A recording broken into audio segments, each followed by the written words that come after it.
in the Paracast, the gold standard of paranormal radio. And now, here's Gene Steinberg.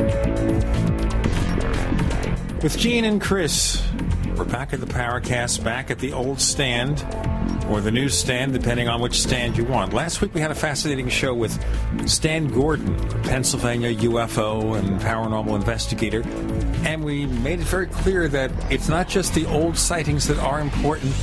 Compelling, very detailed, very fascinating UFO cases still occur to this very day. It's not just all about the stuff that happened 65 years ago.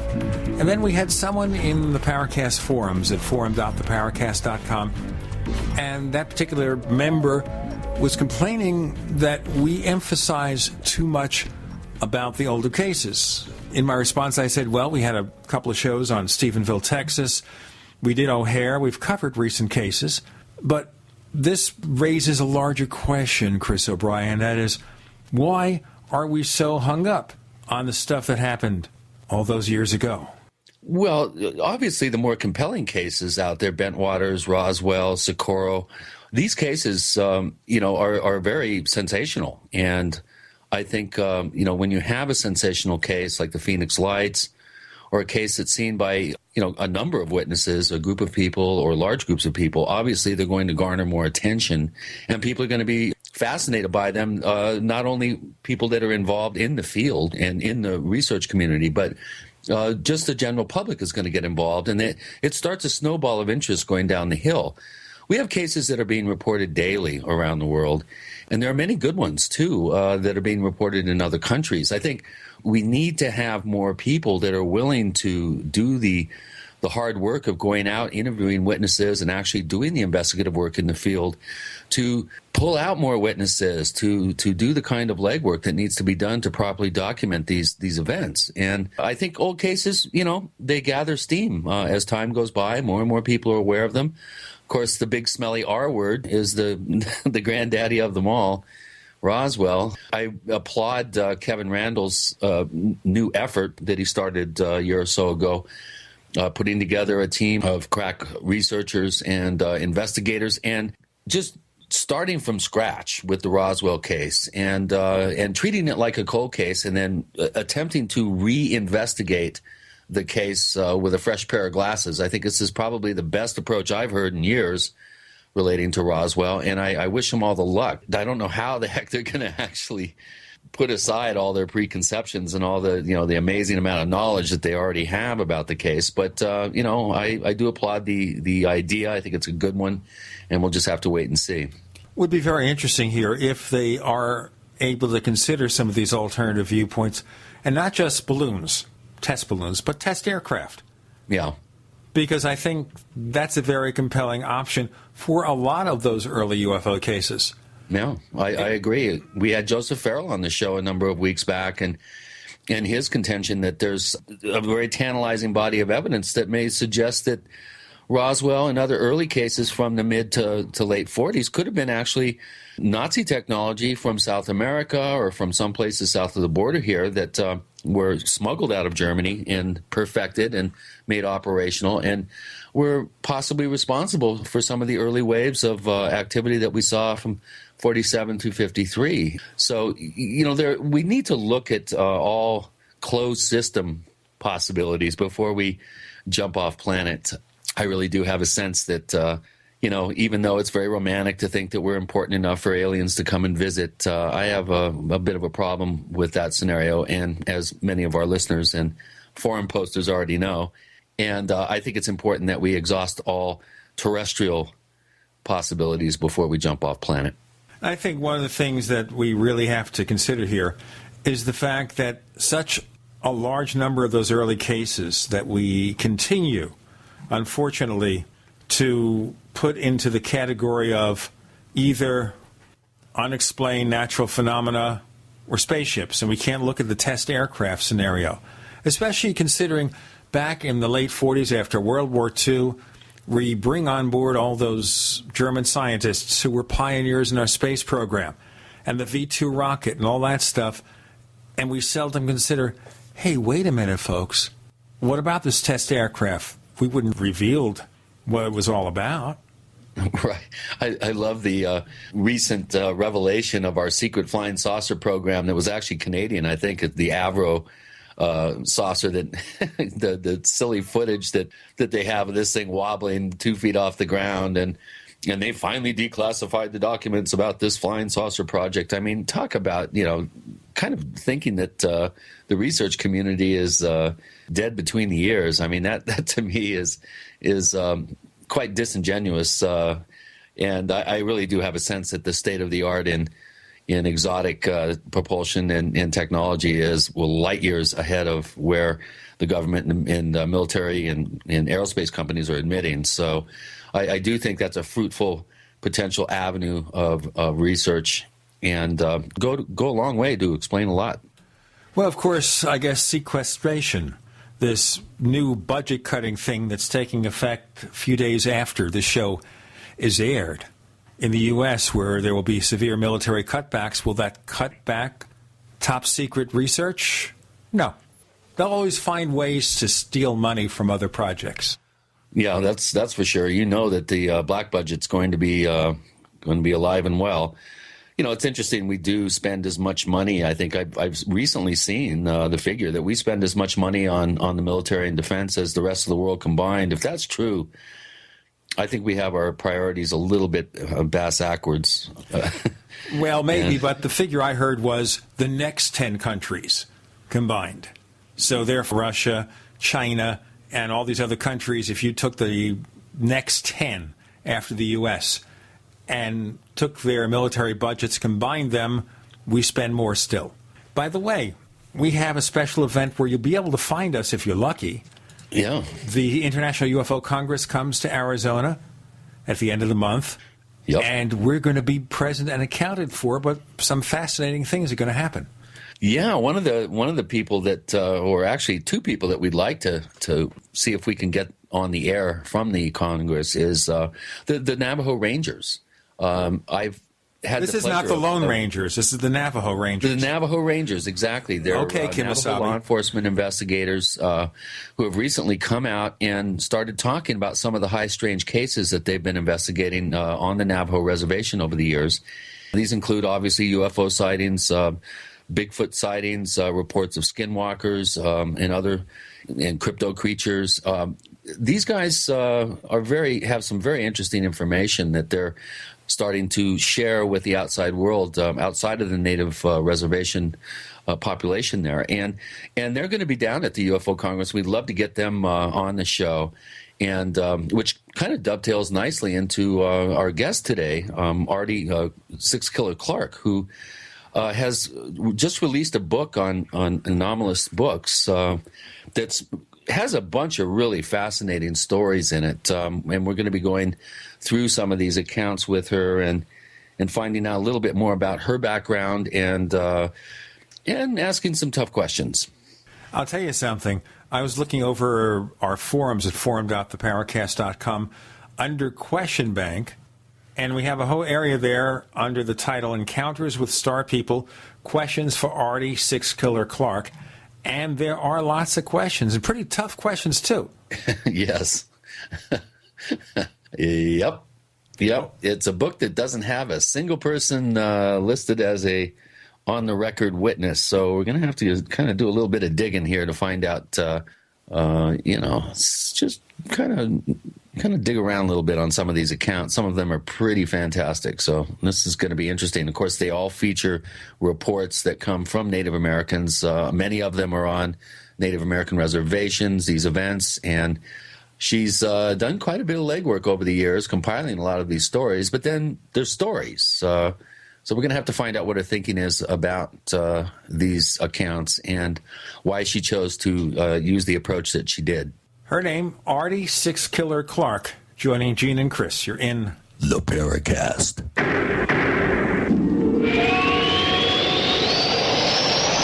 Attack of the Rockoids has been well received by critics and readers alike. It's a thrill-a-minute story you'll never forget. A former U.S. military intelligence officer is haunted by intense dreams about a beautiful woman pleading for his help after a terrible battle in outer space. But the dreams turn out to be true and thrust him into a telepathic love affair with a woman whose faraway planet is intent on destroying the Earth. And now the gripping tale continues in The Coming of the Protectors. It's the second book of the Rockoids trilogy, a galaxy-spanning adventure that pits our hapless heroes against powerful, fanatical enemies that threaten the lives of freedom-loving beings everywhere. Attack of the Rockoids and The Coming of the Protectors. Classic science fiction at its best, available now. For more details, visit rockoids.com. That's ROCKOIDS.com. Gold. It's like nothing else on Earth. From the Romans through the Renaissance, from the Industrial Age to the Space Age, gold has weathered the test of time. For 6,000 years, gold has remained the ultimate store of wealth. According to the World Gold Council and the U.S. Mint, demand is at an all-time high. The stage is being set for the reemergence of gold as the common-sense alternative to a fiat paper currency that gets weaker every day. Midas Resources is proud to offer the hard-hitting report that arms you with the truth you need to protect you and your family from the Fed's plans for your hard-earned money. Don't gamble with your future. Call Midas Resources today and ask for your free copy of As Good as Gold. Call 1-800-686-2237 for the report the Fed hopes you'll never see. As Good as Gold can be yours by calling 800-686-2237. If you have ever thought about owning gold, you must read this report. Call Midas today at 800-686-2237. Are you still a traditional smoker? Now experience a new lifestyle and try vaping with e-cigarettes by LeSig. Imagine no ashes, stains, nasty smell, or coughing and hacking. With LeSig e-cigarettes' revolutionary microelectronic technology, rechargeable battery, and unique replaceable cartridge, you'll get all the benefits and satisfaction of smoking without the hazards. Choose your taste from a wide variety of our new American-made vape-free e-liquids at LeSig.com. And LeSig smokes the competition by serving thousands of worldwide customers with real people customer service, fast, free, same-day shipping, and a 30-day warranty and satisfaction guarantee. So are you ready for a new vaping lifestyle? Then call 870-518-4307. That's 870-518-4307. Or visit LeSig.com, spelled LECIG.com. LeSig e-cigarettes for today's modern smoker. Digestive health is the key to wellness and elimination of toxins. That bears repeating. Digestive health is the key to wellness and elimination of toxins. And Pro EM1 Daily Probiotic Cleanse is the key to digestive health. Pro EM1 is a powerful liquid probiotic, strong enough to cleanse, gentle enough to use every day. Pro EM1 is dairy, wheat, and soy free, contains all natural and certified organic ingredients, contains no preservatives or animal products, supports a healthy digestive and immune system, supports weight loss, improves absorption of food nutrients, aids in controlling yeast infections, is never freeze-dried, and uses 3 groups of live, viable, beneficial microbes to cleanse and remove toxins. Order Pro EM1 Daily Probiotic Cleanse at Terraganics.com, spelled Terraganix.com, Terraganics.com, or call toll-free 866-369-3678. That's 866-369-3678. Pro EM1, the raw probiotic. We'd like to hear from you. If you have a comment or question about the Paracast, send it to news@theparacast.com. That's news@theparacast.com. And don't forget to visit our famous Paracast community forums at forum.theparacast.com.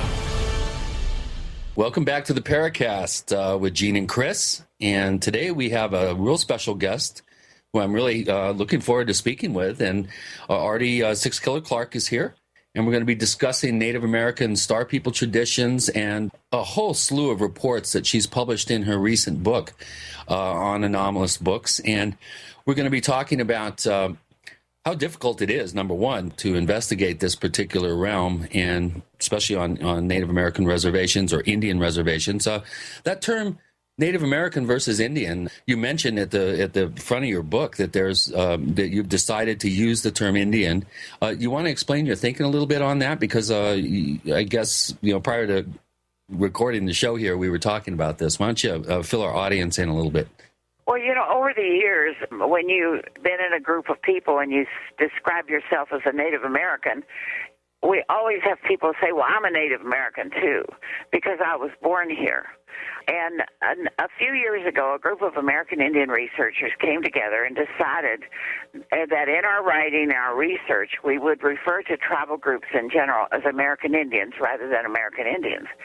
And we made that decision based upon the fact that Native American, the term Native American, was increasingly claimed by those who were born within the United States, regardless of their ethnicity.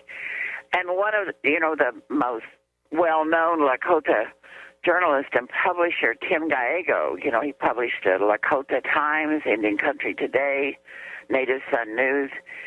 I quote him in the book as saying that, we realize that Indian is a misnomer, but for generic purposes, we are forced to use it when speaking of many different tribes. And he said, any politically correct thinker who believes Native American is the preferred identification tag for Lakota or any other tribe is wrong. Most of us do not object to the use of Indian or American Indian. And as I said, Native Americans can be used by any American native to this land. And so that's why so many of us who are researchers and writers have chosen to use American Indian. And I was frankly surprised at the angry response I got from people, because I explained that in the book why I was doing it. And it's been a standard for a number of years with Native writers to do just that, is to use the term American Indian instead of Native American. Hence the subtitle of your book. The book is called Encounters with Star People, Untold Stories of American Indians. Right. So right up front, you're making that declaration. Now, Clifford Mahooty is a Zuni elder friend of mine, and he uses the term Indian very nonchalantly and considers it politically correct. So that's it's a good point. I'm a Native American. I was born here, so if you really look at the term, and the majority of my Native friends call themselves Indians. I mean, I call myself an Indian. So, I'm not sure why it generated so much anger, among some people, but. Thank you for giving me the opportunity to explain that. It is in the book, but apparently a lot of people aren't reading that.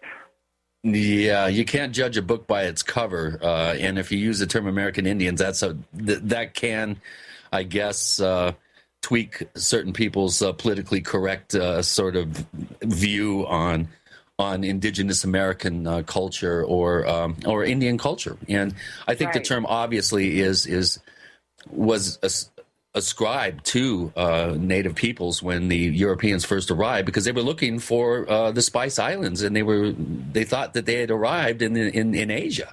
When I speak too, I use native and Indian interchangeably. I just do that, out of just the way I was raised, but and my friends. But for a book, I wanted to make that distinction, and that's why I did it. Okay, well, let's move on now that we've kind of got our terms sort of defined here a little bit, and we understand why you've chosen this particular term, and it's important to make the distinction. Why don't you give us a little background about yourself, your education, where you went to school. Of course, you were a professor emeritus at Montana State University. Give us a sense of your background. What is your doctorate in? My doctorate is in educational leadership, and I was the director of the Center for Bilingual Multicultural Education and a professor of educational leadership at Montana State University. But my background also, I have degrees in psychology, history, and English. So, through the years, I've played many roles in education, because I've been a high school English teacher, I've been an administrator, I've been a psychologist, and when I came to MSU, I became a professor of educational leadership, and the director of the Center for Bilingual Multicultural Education. And my role there was not only to write grants to get funding for Native programs, but to go out into the field and to recruit Native students to come to Montana State University and to study, to become teachers, principals, or superintendents, because back when I first came to Montana State University, you could hardly find an American Indian teacher on any of the reservations, and if you did, it was only one or two. So our goal was to help Native people become teachers, and by doing that, I wrote federal grants to get money for scholarships so they could afford to come to school. And so that's the reason why I was off campus, out, recruiting students, and that's where I heard many of these stories. Yeah, and we're going to get to those stories, obviously, here in depth. One of the things I think we should point out is that American Indian, the educational system, was completely appropriated by the United States government, and students were taken and put into Indian schools for decades. And in many cases, run by the Catholic Church for most part. Well, yes, run by the church and by the government, and by the BIA, right? Well, one thing people should understand is many of these programs gave a rather skewed, propagandized, for lack of a better term, history of the culture that these kids were coming from. One of our goals at Montana State University was to try to get teachers and leaders into the school system who were American Indian, so that the children would have role models, that somebody looked like them, had gone to college and had succeeded. And we succeeded in doing that. I mean, over the years I spent at Montana State University, I had over, I would say, at least 500 students get bachelor's, master's, and doctoral degrees through scholarship funding that I was able to obtain through grant writing from the federal government. And it must be fun these days, and I'm saying that sarcastically, to get anything from the federal government, what with all cutbacks, and we were mentioning that earlier. We've got to do this break right now, Ardy. We have Dr. Ardy Sixkiller Clarke joining Gene and Chris. You're in the Paracast.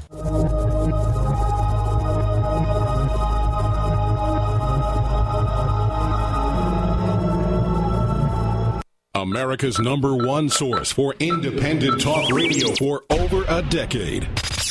We are the GCN Radio Network. Hey neighbors, got a small business or a large company that needs to be online 24/7? Well, here's the little secret. To make sure your site is always online, you need world-class DNS service from Dyn. That's D-Y-N. For years, Dyn has been helping companies ranging from the scrappy young startup to the giant media moguls of the world with making sure websites are fast and always available, and that your emails are getting delivered. DYN. Get faster internet by using Dyn for DNS. Visit dyn.com/podcast30.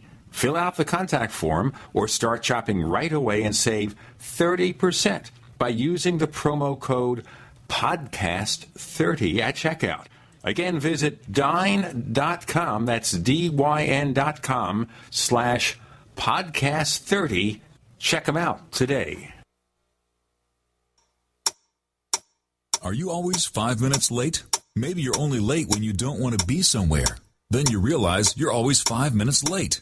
For work, you set 3 alarms, drag your feet in the shower, drink your coffee slowly until you're rushing out the door. 5 minutes late. It's not that you hate your job. Hate is such a strong word. You're just not that excited about it. But most people don't love what they do, right? Listen, if you're local to the Twin Cities and Burnsville, are hardworking, self-driven with experience in sales, marketing, or advertising, are personable, and a whiz on the phone, you might want to join one of the largest independent talk radio networks in the world, GCN. Because right now, we are hiring, and we offer benefits. Experience preferred, but we'll train the right person. Is that you? Submit your resume today to advertise@gcnlive.com. That's advertise@gcnlive.com. Come work with the Genesis Communications Network, where you'll want to be 5 minutes early every day. If you owe the IRS back taxes, listen carefully. Sweeping changes to IRS policies will help more people than ever eliminate their tax debts once and for all. And now, thanks to Dan Pilla, you can get the tax help you need to end your tax nightmare. Hi, I'm Dan Pilla. I've helped thousands of people reduce or eliminate tax debts they couldn't pay. And after more than 30 years of experience dealing with the IRS, I can tell you there's no such thing as a hopeless tax case. With the IRS's new policies, it's easier than ever to put your tax debt behind you once and for all. Call now at 800-346-6829 to learn how I can help you. You know your IRS debt will not go away by itself, but you don't have to live in fear anymore. Call 800-346-6829. Learn how I can help you eliminate wage and bank levies, release tax liens, and negotiate a settlement with the IRS that will put your tax nightmare behind you forever. Call 800-34-NO-TAX or go to my website, taxhelponline.com. That's taxhelponline.com. Hello? Congratulations. For what? For losing all that weight. How'd you do it so fast? ASAP. ASAP what? What's that mean? Are you ready to get as skinny as possible, as soon as possible, as simple as possible, and as sexy as possible? I'm listening. Then get with the ASAP program. It's real and it works. No smooth talk, no slick advertising, and no exaggerated claims of success. I've got to know more. Welcome to ASAP, as slim as possible. Whether you have 10, 20, or 50 pounds to lose, ASAP is your weight loss answer. ASAP targets the abnormal fat reserves and makes them available to be burned as fuel and contains no caffeine or hormones. Order ASAP at wholesale prices or join the team to share the business with others. Visit GCNteam.com or call 877-878-4203. GCNteam.com or call 877-878-4203. Lose weight and look great with ASAP, as slim as possible.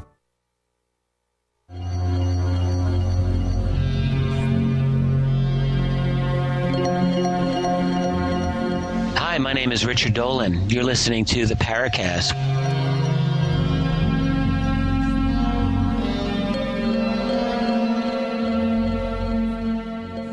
We have Ardy Sixkiller Clarke joining Gene and Chris on the Paracast. Her latest title for Anomalous Books is Encounters with Star People, subtitled Untold Stories of American Indians. And there's so much ground to cover that Chris and I want to get into it, getting past this thing. But I raised the political question, Ardy, before we did the break, and that is about getting grants in this day and age where it seems the government is hostile to education. How do you survive? Well, of course, I've been retired now for 6 years, so, I'm not out there in that arena competing for those federal dollars. I'm not sure if there are any programs today that are available. I know that there are a few, but probably not to the extent they were available when I was working in the field. Because there were times that I had as many as 100 students that were on scholarship going to Montana State. And one of the interesting things would be, at one point I had a scholarship program for secondary teachers for math and science. And I went out and recruited because we didn't have any math and science teachers on the reservations who were Native. And I went out recruiting students, and I got some excellent students. And out of the group, 60% of them left the teaching field when they discovered they could make it in math and science at a university level, and they became engineers and scientists and did all sorts of things because they realized that there was a whole world out there where they could use the skills they had, and so we lost some great teachers there, but at least they are out there working in the field. Let's move to the book. Now, how did you come to begin to explore so-called mysteries involving star people? Why take these stories seriously as something more than folklore? Well, my first encounter when I came to Montana State University with this subject was I had been out on a recruiting trip, and the gentleman who helped me on his reservation, after I met with a group of students, and he and I had dinner, and he said to me, if you've got some time, I'd like to show you something. And so he took me up in the mountains above his village, And we sat on a rock, and he pulled out binoculars, and he says, if we're lucky, they'll come. And I said, who? And he said, well, the star people, the ancestors. And I sat there and listened, and we watched, and they didn't come. But he said that he frequently came to the site and watched the skies and waited for them to come. And so it occurred to me that if this was something that this travel group believed, perhaps there were others. So I came back to the university, and I was talking to another native faculty member, and he said, well, yes. He said, we have many stories about the stars and the star people visiting us in ancient times. And so he started telling me the old legends. So I thought, well, as I traveled around and I would have free time, I would simply ask people, do you know any UFO stories, or do you know of anyone who's had experiences? And people started opening up. And over the years, people got to know me really well and came forth and started telling me stories that had happened to them. As far as authenticity or truthfulness, I never doubted the stories that I was told. I don't know. I believe that I can tell the difference between somebody who's sincere and somebody who's lying. I have a pretty good read on people, and I walked with these people, and I talked with these people, and I believe their stories. Okay, and that, of course, raises the big quandary here is, how do we take these stories and find any evidence for them, or is it possible, or is all the evidence based on the testimony? I think the evidence is based on their testimony, because I made a commitment to them when they told me the stories that I would not reveal where it happened or who they were. And I have tried to be very careful about that, because none of them were seeking fame. None of them wanted money. None of them wanted people coming to their reservation and looking for proof, because they just didn't want that to happen. And I respected that. I wrote the stories as they told me.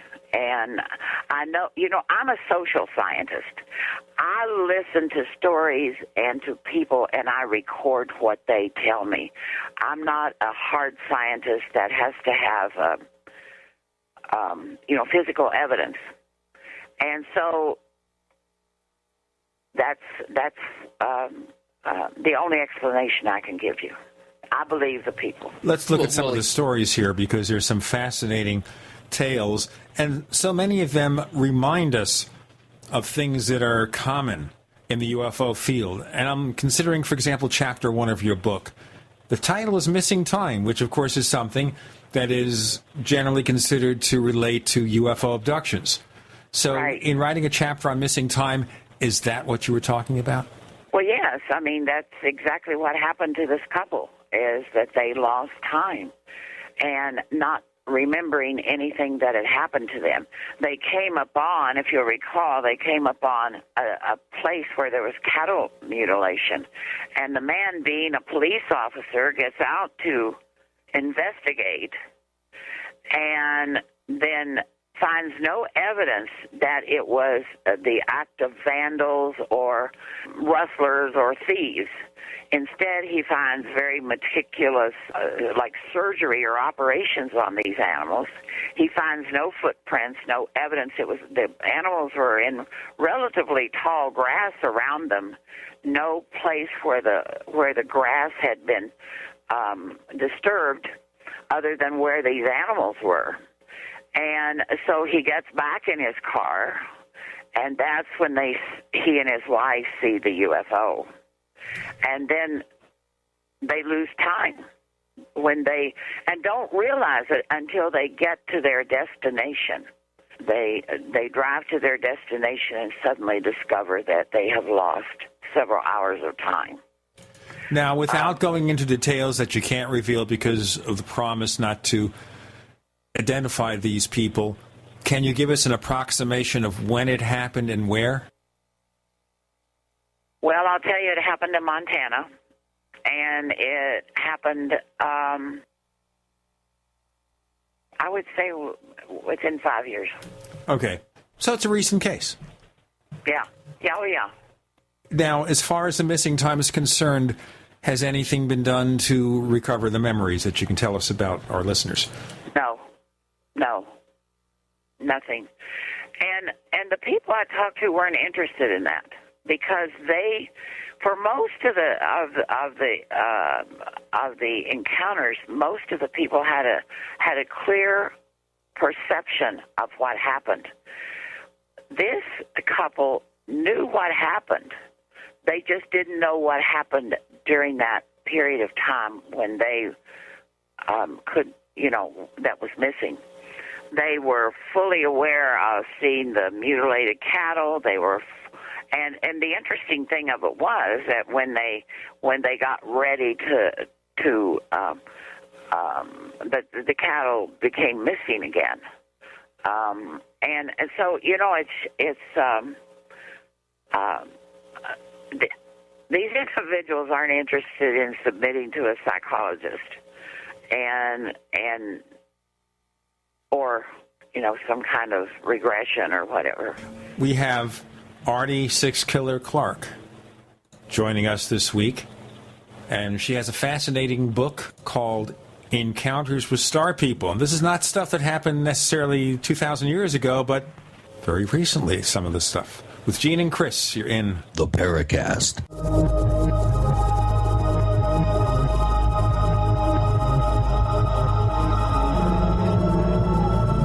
Are you tired of searching for great talk radio? Something more important. Search no more. We are the GCN Radio Network. Is there a secret UFO agenda? Do strange creatures from the darkest corners of the mind roam the Earth? Is there evidence for mind control, time travel, or devious government conspiracies? Find out the inside scoop on the latest conspiracies, paranormal activity, and Fortean phenomena when you subscribe to Tim Beckley's Conspiracy Journal. It's jam-packed with stories, special book and DVD promotions, and the best news, it's absolutely free, sent right to your mailbox. Plus, a bonus free email newsletter sent out every Friday. Simply send an email with your name and address to Mr. UFO at webtv.net. That's Mr. UFO at webtv.net. Find out what they don't want you to know. We travel so much, and having a fake TV, well, it gives added peace of mind. Burglars look for houses that appear to be easy targets. But fake TV can fool even professional burglars into thinking someone is home watching television.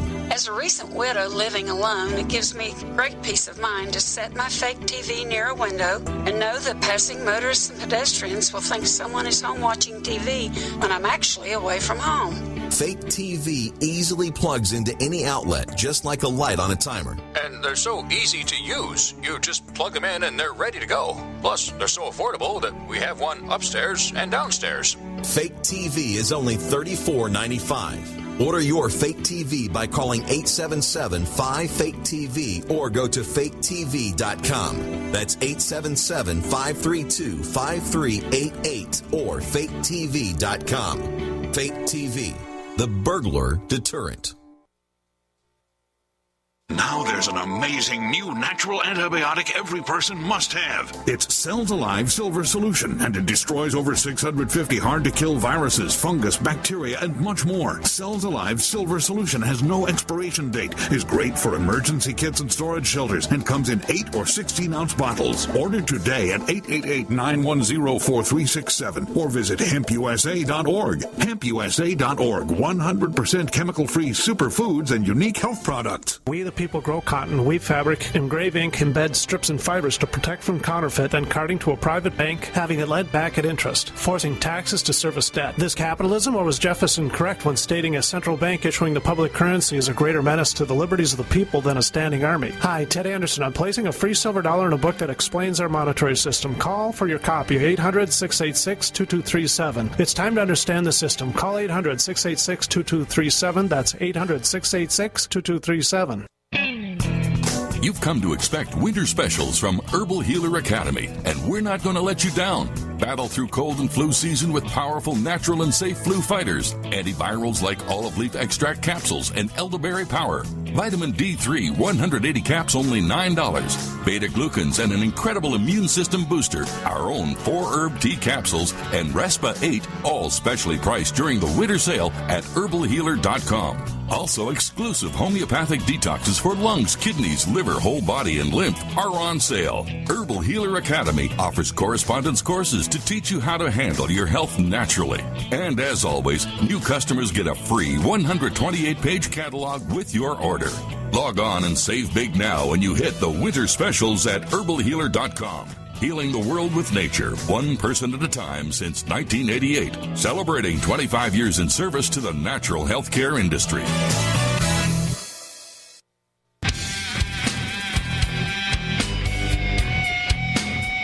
This is Kurt Severn, the author of UFO Mysteries, and you're listening to the Paracast.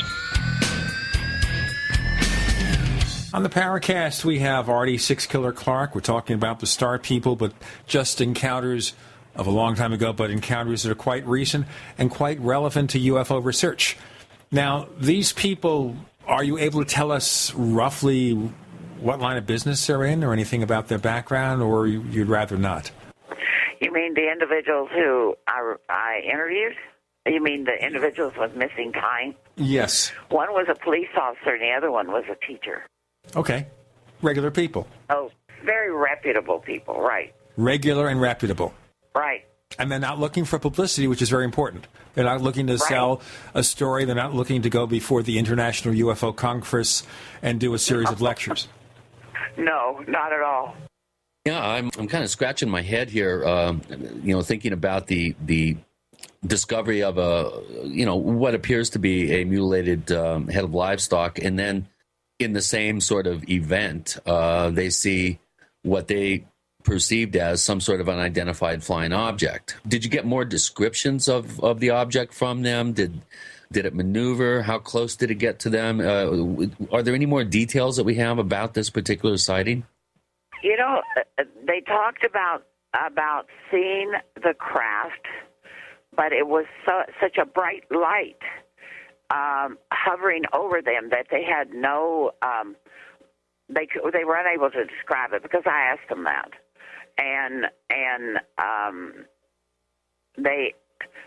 She discovers that her cell phone isn't working because she's trying to call her brother because their vehicle won't start.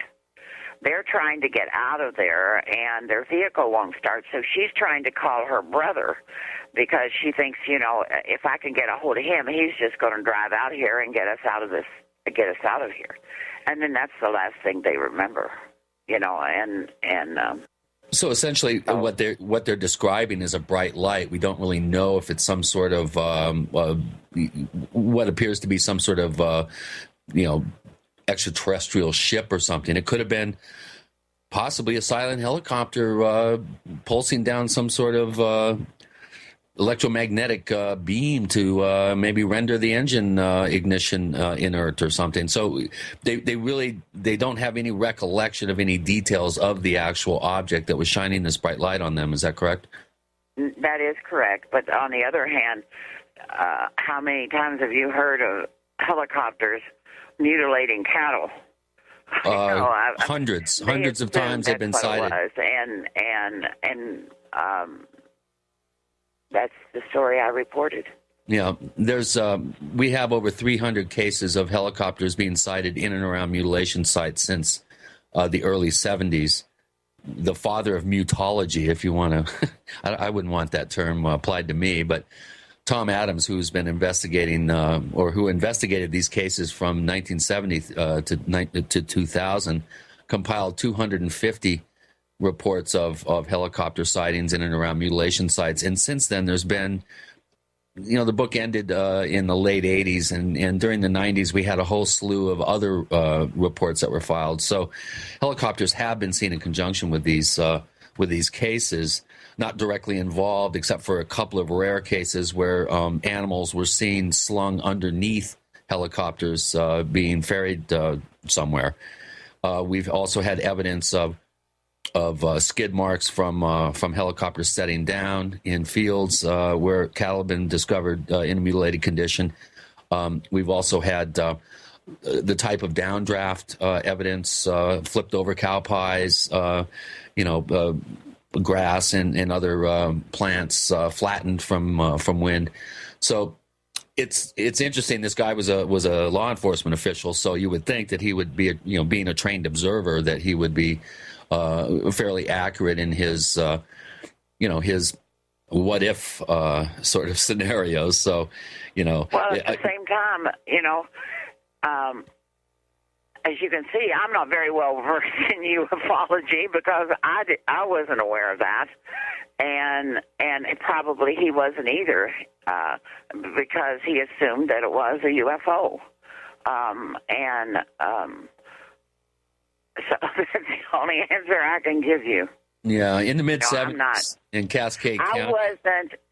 My approach was not to argue with these people, not to doubt these people, to record their stories. That's what I did. Let me ask you a question, though. In talking to these people, did you ever get the impression that some of them, maybe a very few, were just telling stories and not relating actual encounters of one sort or another? Not the group that were in the book. So that's saying that some didn't make it to the book for another reason. Well, I interviewed over 900 people.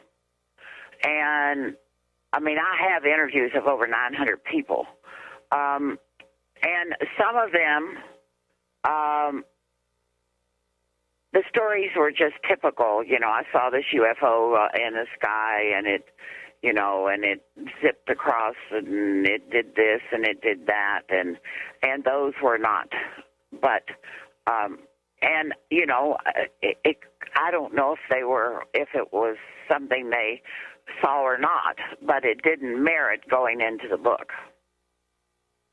But what about people who told you a story and you wondered, you know what, maybe this wasn't what they thought it was, or they're telling me a story? I never thought anybody was telling me a story. Okay, just wanted to check into that. Yeah, never thought that way.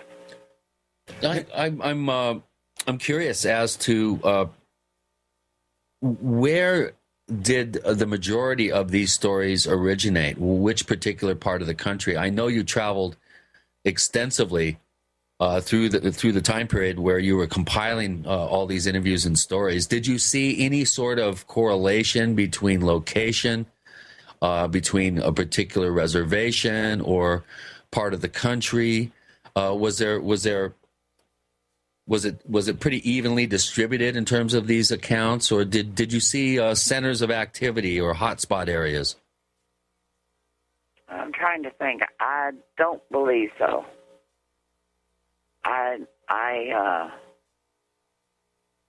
Because I traveled all over the country. I saw more in the West.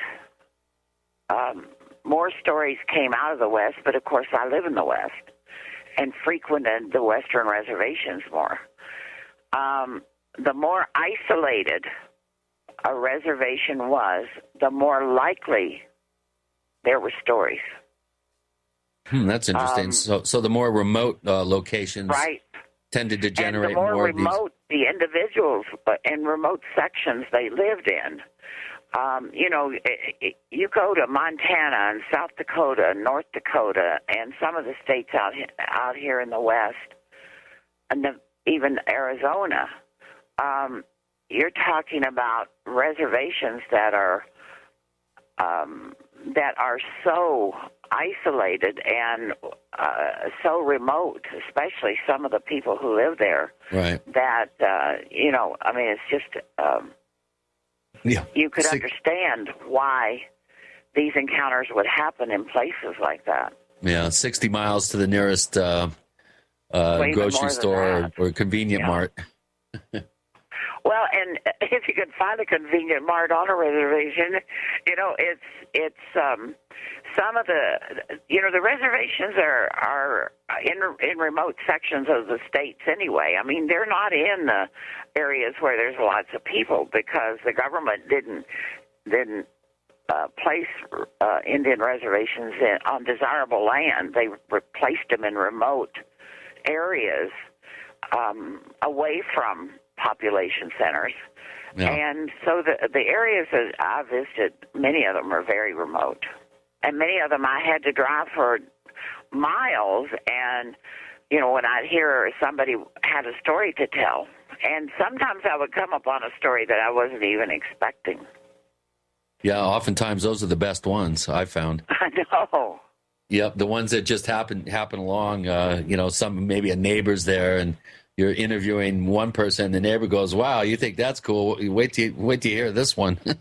I've had that happen a number of times. Leland was an example of that. I went there to buy a drum, and then he begins to tell me the story about this craft that hovers over his property and lowers an automobile with these people that look like humans, but he doesn't believe they are humans, and he thinks that, and then his story was later corroborated by a friend of his that had seen the same thing happen on the property. I'm going to ask you, by the way, just silly question. When we get back after our break, what kind of automobile or automobiles were dropped? We have Ardy Sixkiller Clarke joining Gene and Chris. You're in the Paracast.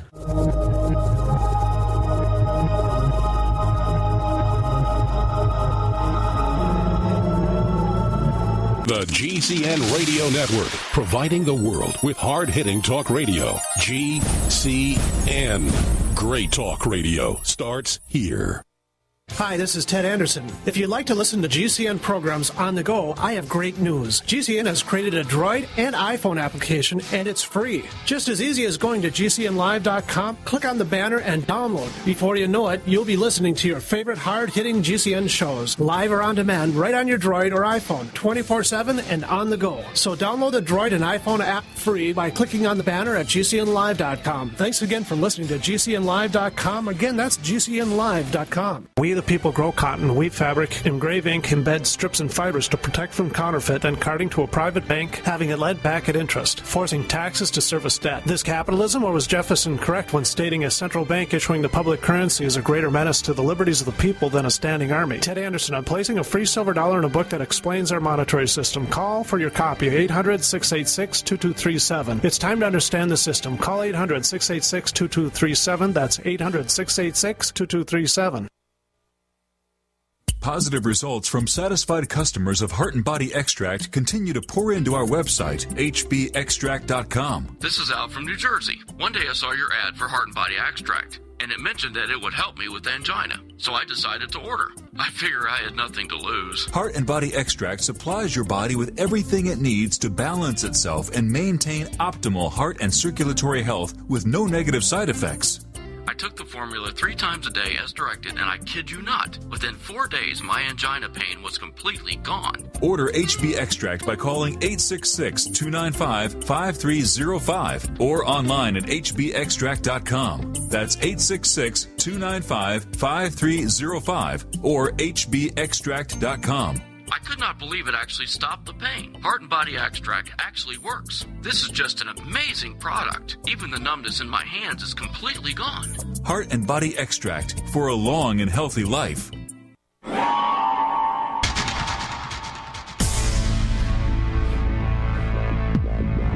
Welcome back to the Paracast, the gold standard of paranormal radio. And now, here's Gene Steinberg.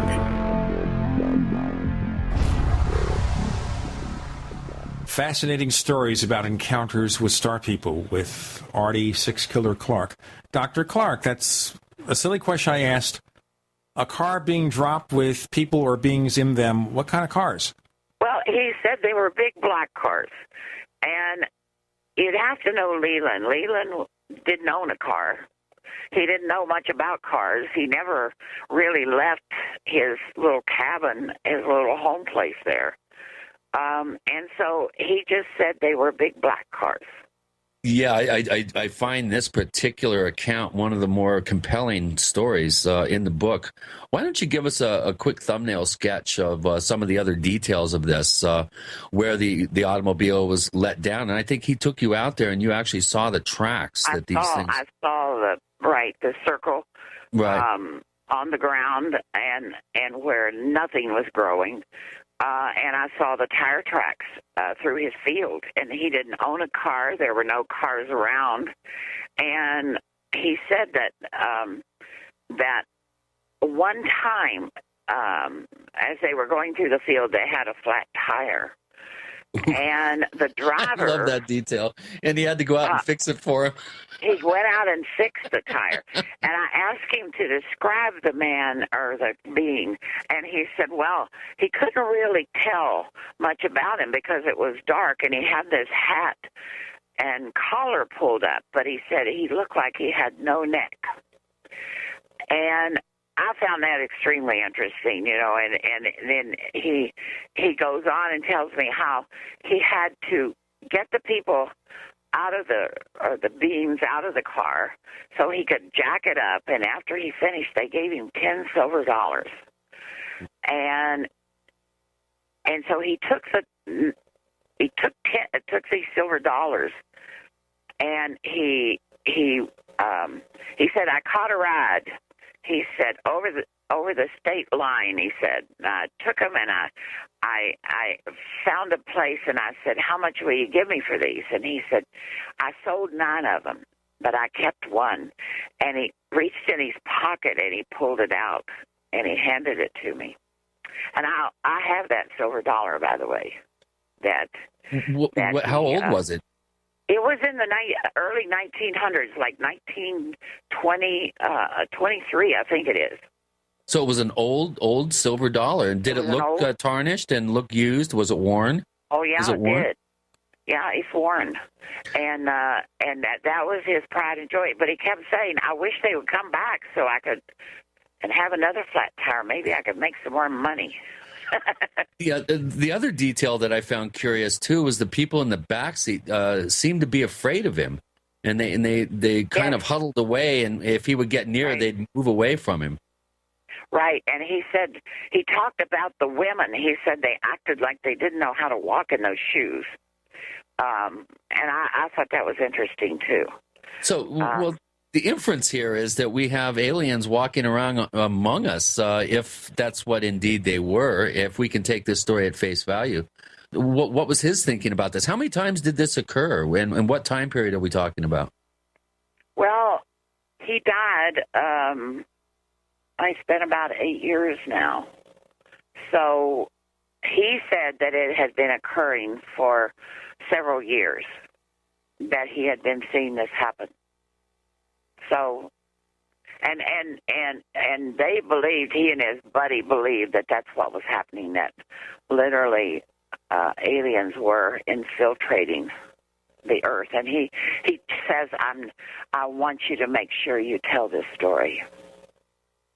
Yeah, some of our skeptics at forum.theparacast.com are really going to have a problem with this particular account of some sort of craft depositing automobiles with human-looking, short-necked aliens driving off in black automobiles. I mean, I have heard stranger stories over the years, but this one would definitely rate up there as one of the stranger accounts. It's almost like we have men and ladies in black that are being deposited in remote locations on an Indian reservation to be infiltrated into the culture. It's difficult for, I think, some people to suspend their disbelief to the extent to actually to accept this story at face value. But how well did you know Leland? Well, I got to know him very well over the time that I first met him. Every time I would go to the reservation, I would go see him and spend time with him and cook his dinner and take him some groceries. But, you know, I heard another story it wasn't like Leland's, but I was in Alaska, and I had told some people in this community that was basically a native community that, I think it was more like 80% native and 20% non-native. And I had mentioned this. I went out to lunch with some people in the school district, and I mentioned it to some of them what I was doing. And this woman said, well, are you interested in stories from a white person? And I said, I'm always interested in stories. And she told me a story about being on a trip one night. She said, my friend and I came around the bend, and there was an automobile that was half stuck inside this hill. And she described the highway as one where it had been cut through, mountainous roads, and this cliff just zoomed up over the highway. And here was this vehicle that was half sticking out of this mountain. And she said, we just could not believe this. And she said, so we went down the road, the first place we could find, we turned around. And then she described this craft that she saw. And she said, when we made it back to the location where this vehicle was stuck inside this mountain, she said it was gone. It had just disappeared. And she said, now that's a true story. And I don't doubt her because, she had no reason to tell me a big tale. She was obviously very concerned about this event. And she was convinced that car had mistakenly been put there by a UFO. Wow. And that by the time they got turned around and got back to where it was, the car had been removed. So, I don't know if it's that outlandish or not. Those are two incidents that you wouldn't expect to happen, but she said, and I can introduce you to my friend who would tell you the same story. So, maybe people will be skeptical, but those are two stories that I heard involving cars and UFOs.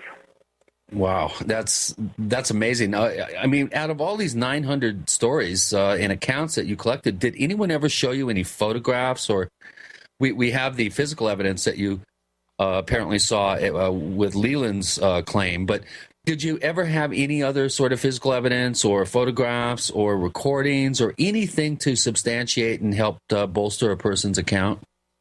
The only, the one thing I remember was the gun of the police officer that had been melted.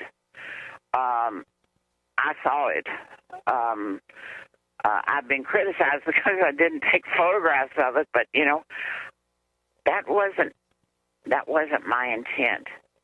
I didn't want to make people uncomfortable with cameras and running around the reservation like some obsessed person with UFOs.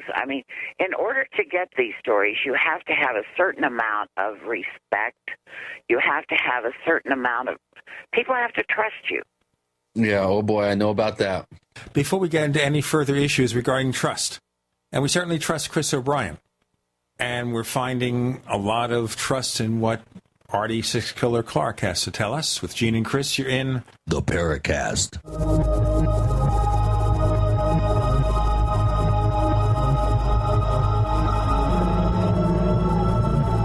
Attack of the Rockoids has been well received by critics and readers alike. It's a thrill-a-minute story you'll never forget. A former U.S. military intelligence officer is haunted by intense dreams about a beautiful woman pleading for his help after a terrible battle in outer space. But the dreams turn out to be true and thrust him into a telepathic love affair with a woman whose faraway planet is intent on destroying the Earth. And now the gripping tale continues in The Coming of the Protectors. It's the second book of the Rockoids trilogy, a galaxy-spanning adventure that pits our hapless heroes against powerful, fanatical enemies that threaten the lives of freedom-loving beings everywhere. Attack of the Rockoids and The Coming of the Protectors. Classic science fiction at its best. Available now. For more details, visit rockoids.com. That's ROCKOIDS.com.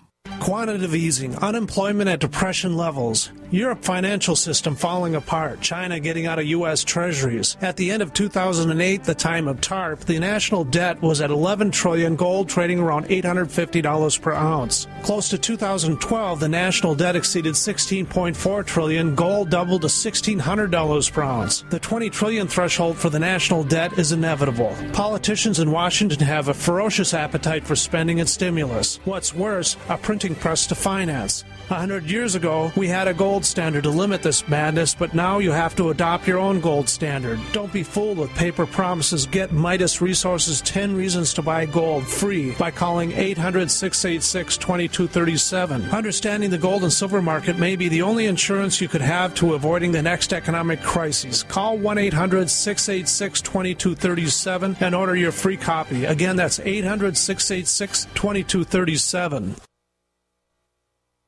We all know that Berkey water purification systems are the most trusted name in water filtration. As an authorized Berkey dealer for over 6 years and serving thousands of satisfied customers, the Berkey Guy offers amazing specials for Berkey water filtration systems. The Berkey Light systems include a set of self-sterilizing and recleanable black purification elements that purify water by removing chlorine, pathogenic bacteria, cysts, and parasites to non-detectable levels and remove harmful chemicals such as herbicides and pesticides. Order the Berkey Light system today, complete with 2 black Berkey elements for only $231, and the Berkey Guy will ship your order free of charge. With the purchase of a Berkey Light, the Berkey Guy is also offering a set of fluoride and arsenic filters for only $39.99. That's over 30% off the retail price. Call the Berkey Guy at 1-877-886-3653. That's 1-877-886-3653. Or order online at goberkey.com. That's goberkey.com today. Healthy soils grow healthy plants. So before you plant your survival garden this year, is your soil healthy? Maximize your crisis garden soil with EM1 from Terraganics. EM1 organic soil conditioner, fertilizer amendment, and compost accelerant provides healthier gardens and faster, efficient garden composting. EM1 from Terraganics.com quickly improves soil structure by increasing nutrient availability and converting organic matter into soil humus. This improves seed germination and root growth, improves plant quality, size, color, flavor, nutrient value of fruits and vegetables, and improves shelf life. And when rain is not in the forecast, no worries. EM1 improves moisture retention in soils, helping reduce drought stress. Just like you prepare all else, prepare your crisis garden for maximum yields with EM1 from Terraganics.com. Order now at TERAGANIX.com or call toll-free 866-369-3678. That's 866-369-3678. Terraganics. Life's getting better.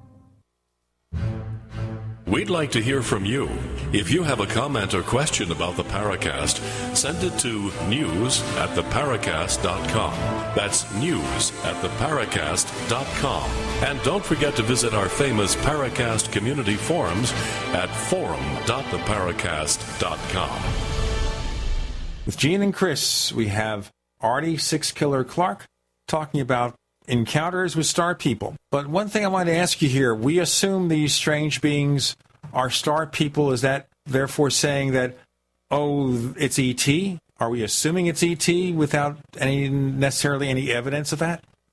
Well, I think I would assume that if E.T. is a proper definition, that they would be one and the same, right? The one thing that was made clear to me several times was that there were different visitors coming to this planet, and they were, and there was an agreement that they would not interfere. There was a non-interference policy of such, and that there were lawbreakers. There were people that did interfere, and they were highly frowned upon by other other societies in the universe. And I was told that several times by people, that one of the reasons why we don't have a lot of interaction with star beings is that there's an understanding in the universe that cultures are to be left alone.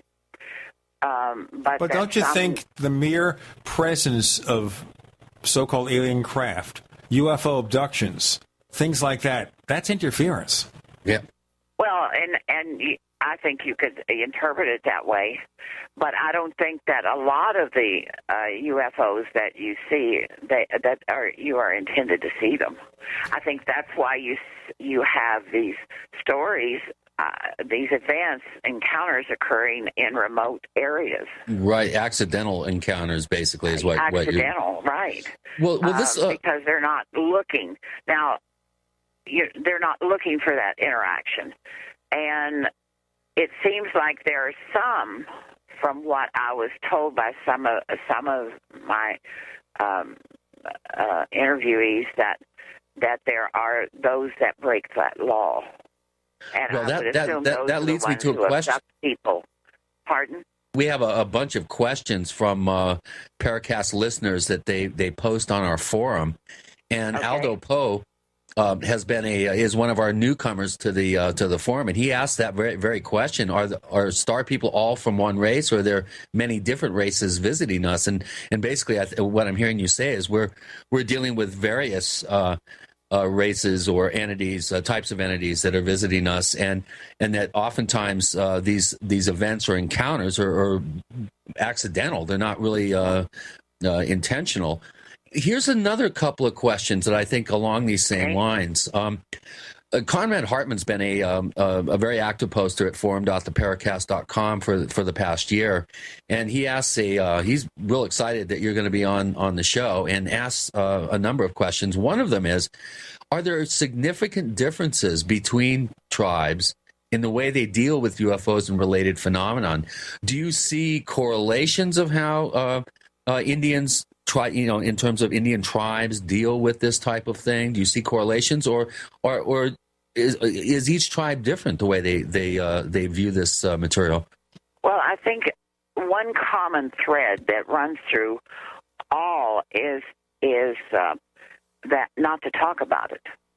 That it's looked upon not as a common event, but not an unusual event, because there have been so many people who have witnessed such events, but they're, cautioned not to talk about it. And I think part of that comes from the fact that they do not want people from the National Enquirer or people, coming onto their reservation, because they like their privacy and they don't want that interference in their lives. Does that answer the question? I'm not sure. Yeah, and also that answers the next question that he had, too. He said among people in the U.S., discussion of UFOs is often met with derision and mockery. What has been the attitude of people in the tribes, regarding the acceptability of discussing the topic? And do people encounter the same stigma as in non-Indian U.S. culture? And I think you've pretty emphatically stated, that people tend to keep these stories to themselves. They're pretty much automatically keep quiet about this stuff. They don't share these stories even amongst themselves. Well, how about there's also something else that goes on too, and when you read the book, you'll see some incidents of that. Is very common among some of the tribes to tease each other, and they tease sometimes unmercifully. And if you remember the police officers who reported sighting a UFO, and they were referred to as the Little Green Man team, and their fellow officers just teased them unmercifully. Right. And they told me if we had it to do over again, we would have never said a word, because for the rest of our lives, that's who we will be called. Right. And when our Indians kids grow do up, tease each other. They'll be talking about it. Yeah, I've noticed when I've spent time on the various reservations that Indians have a really almost a hyperactive sense of humor, and they do tend to tease each other. Oh, they do. Unmercifully. And so that in itself. And then there were some that some of the younger generation feared that it might result in a job loss because they were in positions of public trust. And if somebody even questioned their sanity, they might lose their job, or they might not be hired as a consultant someplace. So, I think there's some of the same fears that you hear in mainstream society of people not reporting it because they don't want to be considered a kook. And I think that explains part of the reason why they wanted to be anonymous, is they just didn't want that information out there. Yeah, it's like many of the posters at forum.theparacast.com. They use these avatar names. They don't want to be identified because of that fear of being ridiculed and singled out. Here's another question from Conrad that is a good one. Do any of the UFO sightings that you have interviewed witnesses about correlate with cryptid sightings or other anomalies? And the second part of the question is, do the topic of Thunderbirds or skinwalkers ever come up in these stories that you've heard? Well, not skinwalkers and not Thunderbirds and not Bigfoot, but shapeshifters, yes. In fact, I heard many stories about aliens or star people who could appear and disappear at will, who appeared as lights in the beginning and then suddenly took human form. You're raising a big issue there, and I wanted to ask you some questions because that brings up other possible questions about the origin of these beings. We have Ardy Sixkiller Clarke. We're talking about encounters with star people with Gene and Chris. You're in the Paracast.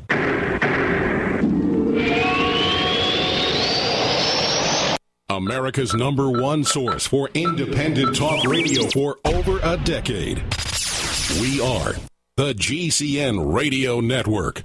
Graphic Converter is the image manipulation tool for the rest of us. It does not use any database. You get full control of all your files. Want to view the images of a folder? Drag it into Graphic Converter, and a powerful browser opens up to show your image files. You could use it for slideshows. You could use it to import images from digital cameras or from scanners. Need to do some image editing? You can do that too in Graphic Converter. Also print catalogs. Convert from so many formats I can't even list them. Download now to see if Graphic Converter is good for you, like 1.5 million other users. Guess what? You could save money when you buy Graphic Converter. Use the coupon code Night Owl. Use the coupon code Night Owl to get a special price for Graphic Converter. Go to lemkesoft.com. That's LEMKE soft.com. lemkesoft.com.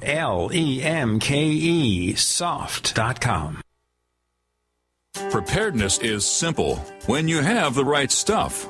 And with the looming threat of economic collapse and possible service interruption, it's time to get the best-in-class preparedness stuff at DisasterStuff.com. DisasterStuff.com has been serving smart preppers for over 15 years with quality products like Berkey water filters. DisasterStuff.com is the official Berkey in-stock shipping center. And as always, free shipping on all Berkey products. Stock up on water barrels and accessories. Get Country Living or Wonder Mill grain mills, Excalibur food dehydrators, Tatler reusable canning lids, Sun oven solar cookers, EMP bags to protect sensitive electronics. And don't be without your Life Straw personal water filter, all from DisasterStuff.com. Preparedness is simple with the right stuff from DisasterStuff.com. Freedom through self-reliance and personal responsibility. You land in Buenos Aires, then are shuttled to Santa Rosa, where a nicely furnished cabin with all amenities, Wi-Fi, executive food and wine, and laundry service awaits. After a good night's sleep, your adventure begins. You're on a golden stag safari for big game. But it's not Africa, it's Argentina. one-on-one guided hunts for water buffalo, cougar, bighorn rams, wild boar, and the biggest stag deer in South America. All gold medal quality. All the action you can handle. Land Rovers, top rental guns with scopes.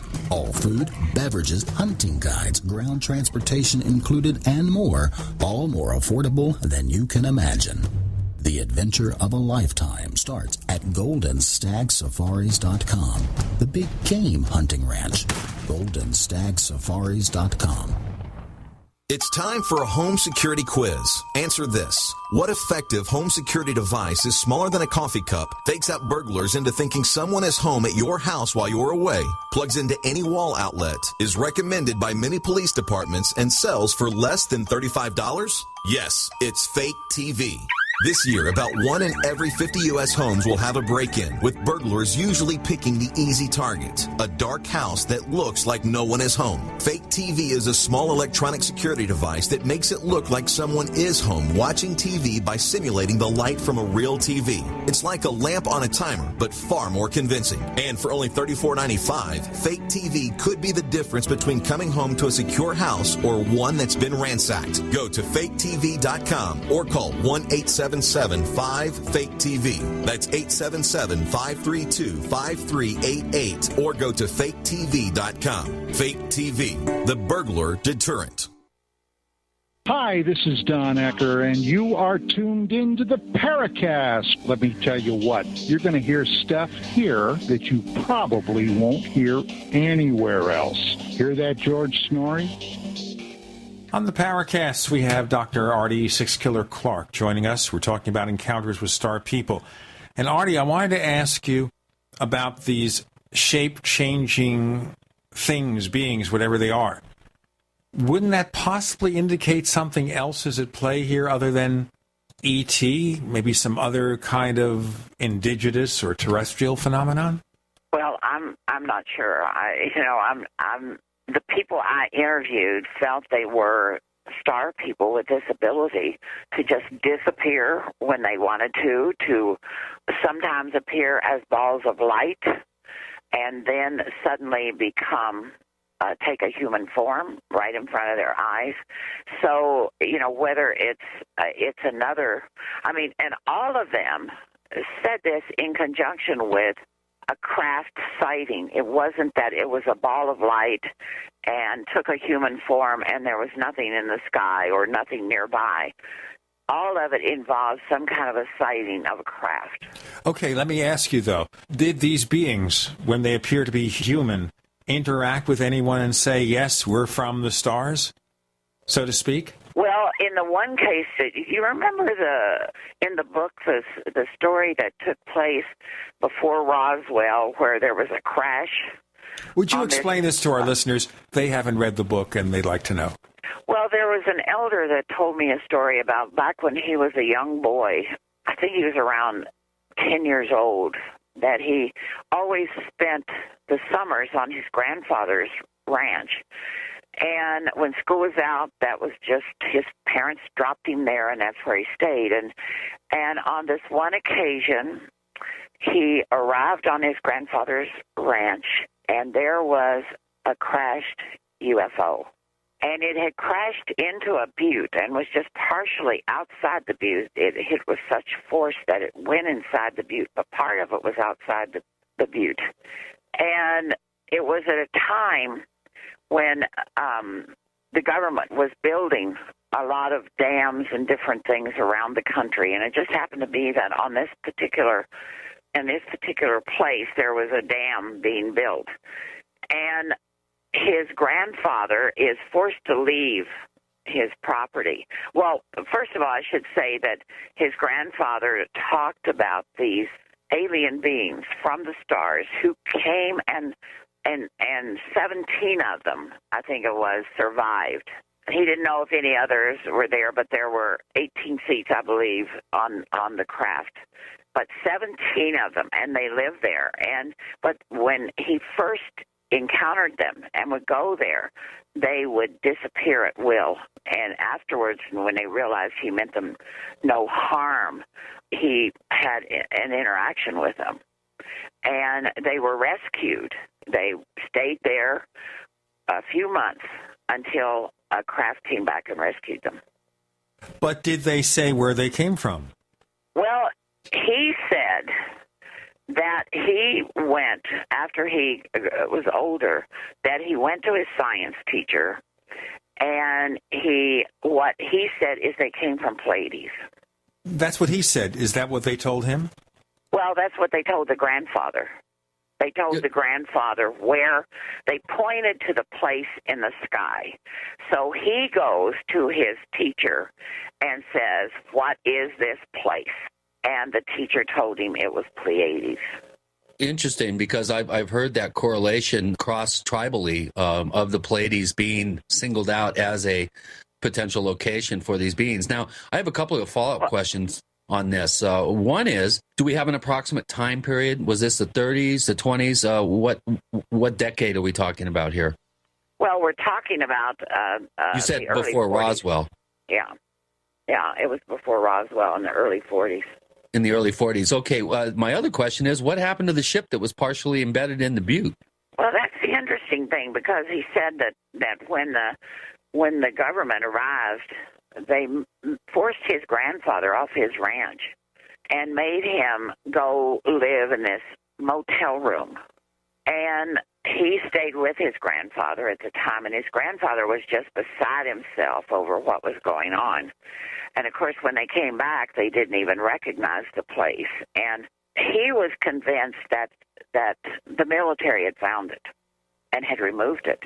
And I said, how in the world could somebody remove a UFO and nobody know it? He said, well, people used to stand along the highway and watch these, or around on the road, watching these huge machines come and go because they had never seen anything like it. He said, you've got to realize this happened at a time when there were very few vehicles on the reservation.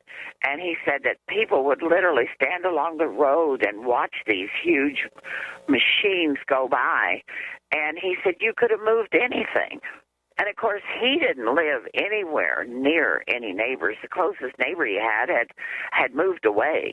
And the grandfather seemed to take a lot of pride in the fact that he could take care of these starmen, or, secret them away from the world, and nobody could interfere with it, Able to give us a state where this happened? Was this New Mexico? Was it? If I did, it would be so easy to find it. Well, I'm sure you understand my eagerness to kind of try to pinpoint this location a little bit. You can't blame me. I mean, this is 17 star people coming from a crash saucer, the government recovering it. For months. It's hard for me not to ask about probing questions, Ardy, as I'm sure you can understand. I know that, but I just am. If I told you, it would just. Could you tell me privately? Not on the air. Could I talk to you, and could you verify some of the locations of some of these cases if I promised I would not publicize this? I promised the people. Okay. So it's hard for me to break that. Okay. promise. When an investigator, what does a person have except their word? Really, right. What really matters in this world except your word? Right. And oftentimes when I am asked to honor a person's request for anonymity, one of my follow-up questions is, well, would you mind if I shared this story with a fellow investigator off the record in private? And I give them that option. This might be a little something that you might consider in the future. I have when I collected these stories, occasionally I would think, well, maybe I'll write a book. But then, I pretty much had just set them aside and just wasn't going to do anything with them. And then was encouraged to write the book. So I never even thought about asking those kind of questions, right, because I was just collecting these stories. And now, in hindsight, I probably should have done a lot of things that I didn't do. But, as I guess I looked at things differently as a social scientist. You're actually we're talking about folklore here. Really, we're not talking about science. We're not talking about points of data.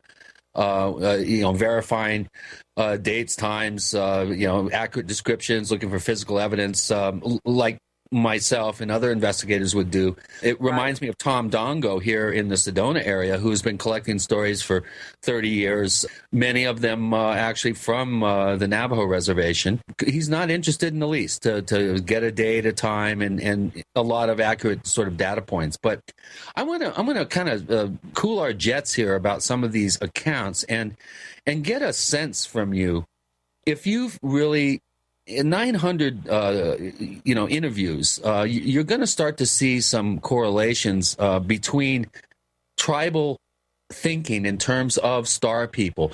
Do you see a consistent kind of a body of thinking or a sense of similarities between different tribes, traditional knowledge concerning star people? The Pleiades, I know, and Orion. This is a place where we have to kind of sort of break it. We're talking to Ardy Sixkiller Clarke. With Gene and Chris, you're in the Paracast.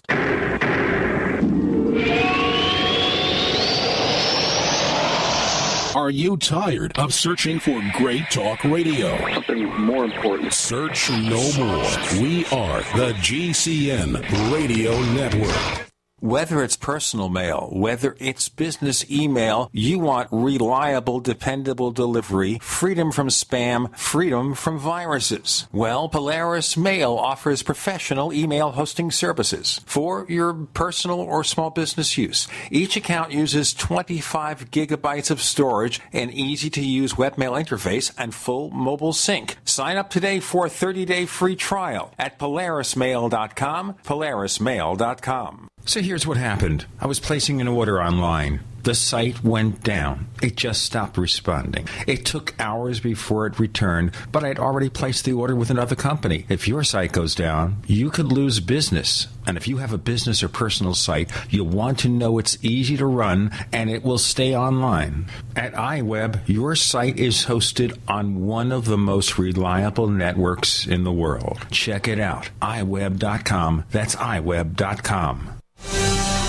If you're considering a water filter, have you heard about Aquapale? Aquapale from freezedryguy.com has huge advantages over many other water filters. American-made Aquapale units are designed and engineered to not just filter contaminated water, but capture or kill all bacteria and viruses to non-detectable levels. Aquapale has the fastest flow rate of any other water filter on the market, filtering a gallon of contaminated water in about 5 minutes. That's water when you need it, now. Get the world's fastest, safest, and most reliable gravity-fed portable water treatment system for surface, well, and wastewater sources. Aquapale. Available in 4 sizes starting at only $100. And all orders to the lower 48 ship free. Call 866-404-3663 or go to freezedryguy.com. That's 866-404-3663 or freezedryguy.com. 100% veteran owned. The Freeze Dry Guy. Radio advertising on GCN, the Genesis Communications Network, is simple, affordable, and reaches millions. How do we do it? Let's break it down. First, the simple part. You tell us about your business. Then our expert radio copywriters write your copy. We hire professional voice talent. Hello there. I'm a professional announcer. And then produce your ad with just the right music and feel. Voila! Simple. How affordable? 60-second ads on GCN are the most affordable national radio advertising rates, period. And that brings us to reach. Millions of people listen to GCN radio programs on over 700 AM and FM and XM stations and streaming audio live. That's it. A one-stop shop. Creative radio ads. Very affordable rates. Millions of potential customers and customer service that can't be beat. See our current list of satisfied advertisers at GCNlive.com. Then shoot us an email, advertise@gcnlive.com.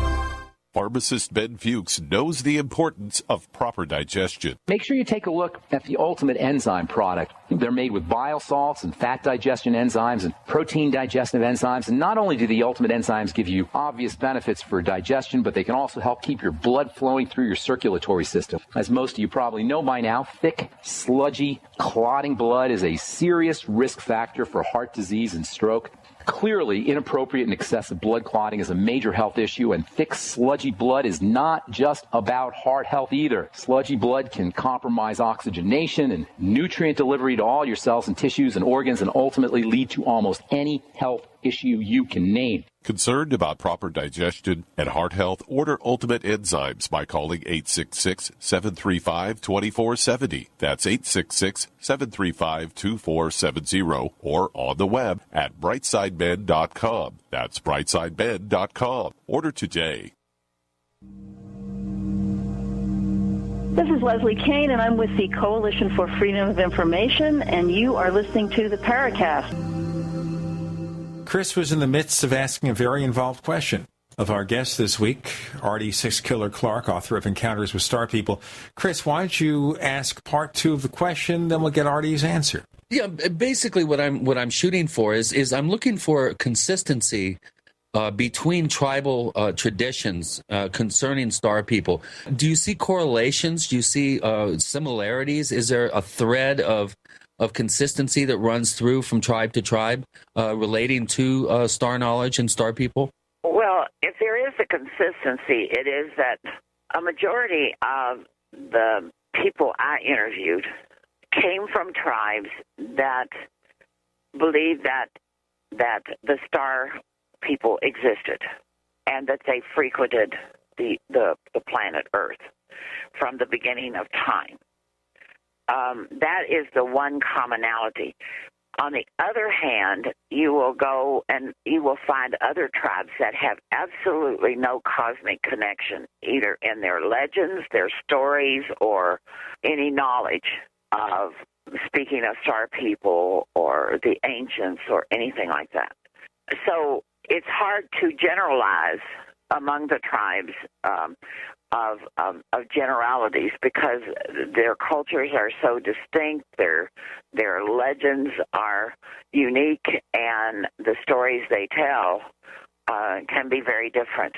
But as a rule, I would say that the majority of the people that I talked to came from tribes that believed that the star people existed. Question from Conrad Hartman, and he wonders how far east has your work with American Indian tribes taken you? Do you have any stories, for instance, from the Delaware Nation or affiliated tribes, maybe the Six Nations tribes, the Iroquois, the Mohawk, and tribes from the East Coast? Well, obviously, I was some of my stories in the book do come from the East and the Midwest. But I have never talked with any of the northeastern tribes, with the exception of a couple Iroquois. Other than that, no. You know, my work at Montana State University didn't take me to those places. Right. My stories came from the reservations and the places that I visited, or if I met somebody at a conference that over the years became, trusted me enough to tell a story. But other than that, no.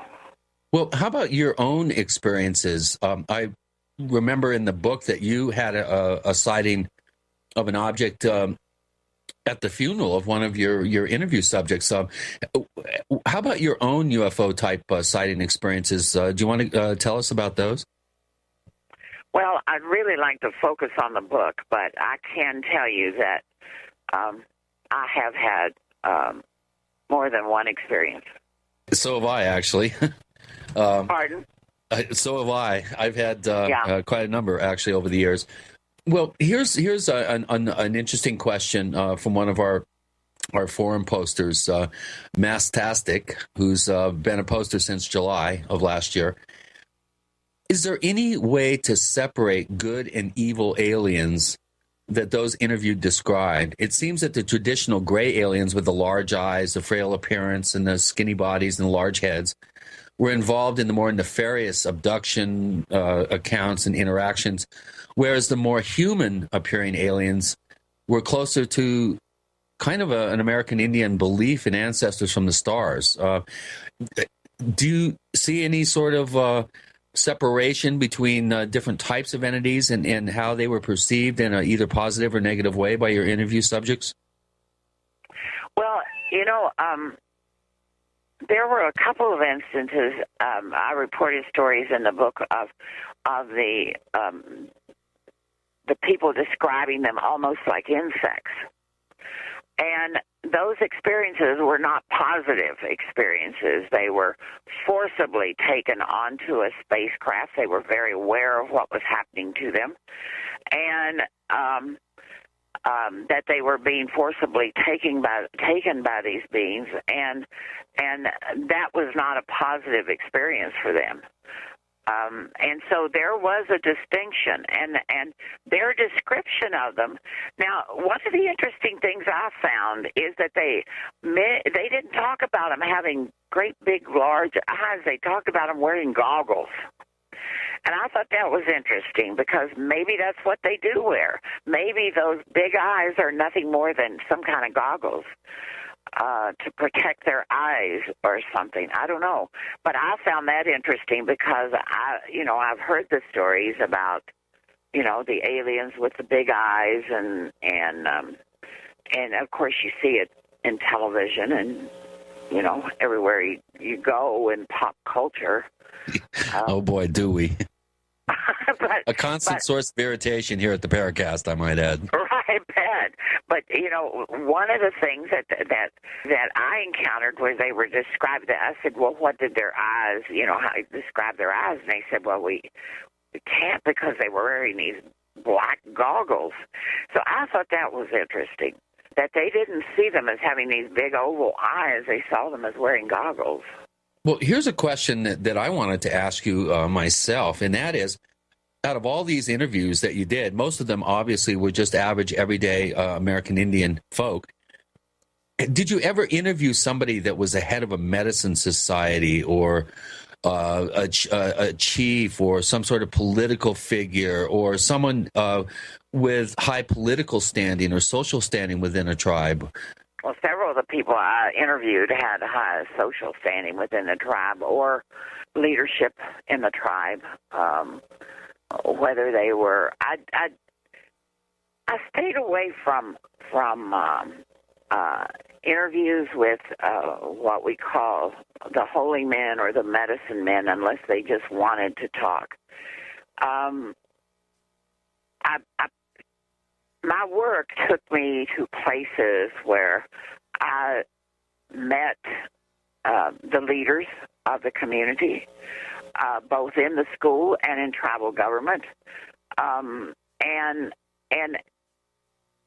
so the people I interviewed were often head of programs or that were tribal programs or leaders of in the community, and so yes, it just wasn't somebody that I picked up off the street. These were reliable, respectable individuals. But they also, as I point out in my book, some of them had never used a cell phone, had never watched television or owned anything like that, whereas others had PhDs. So it ran the full gamut of people with different experiences and different backgrounds. As many investigators and researchers out there will attest to, these types of experiences tend to happen across the board in a culture. No single group is more susceptible, or except maybe divorced middle-aged housewives and abductions. That was a joke. We have a very interesting. I have an interesting question from somebody that just signed up here this month on the forum at theparacast.com. It says, "Hello, I'm a newbie to both your site, and your show. And with that said, I'm currently reading Dr. Clarke's book. Although new to your show, star people and topics of this nature have been a lifelong interest of mine." And their question to you is, in the book, chapter 21, Two Women Speak Their Minds, Tally, one of the witnesses, informs you quote, I was told that there were 4 violent species in the universe. Humans were one of them, unquote. Did you ever hear of who the other 3 violent species were?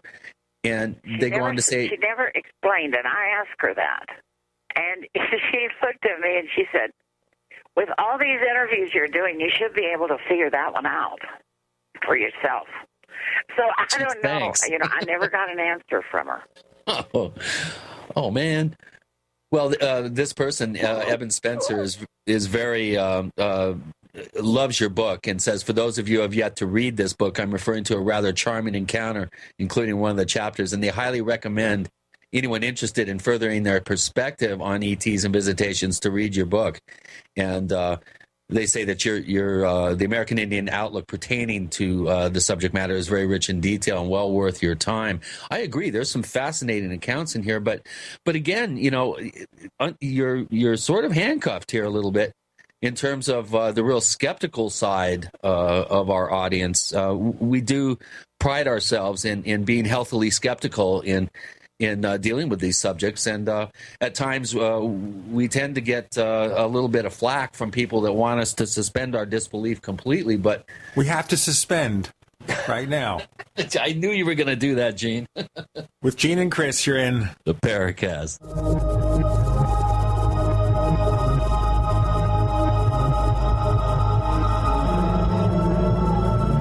The GCN Radio Network, providing the world with hard-hitting talk radio. GCN. Great talk radio starts here.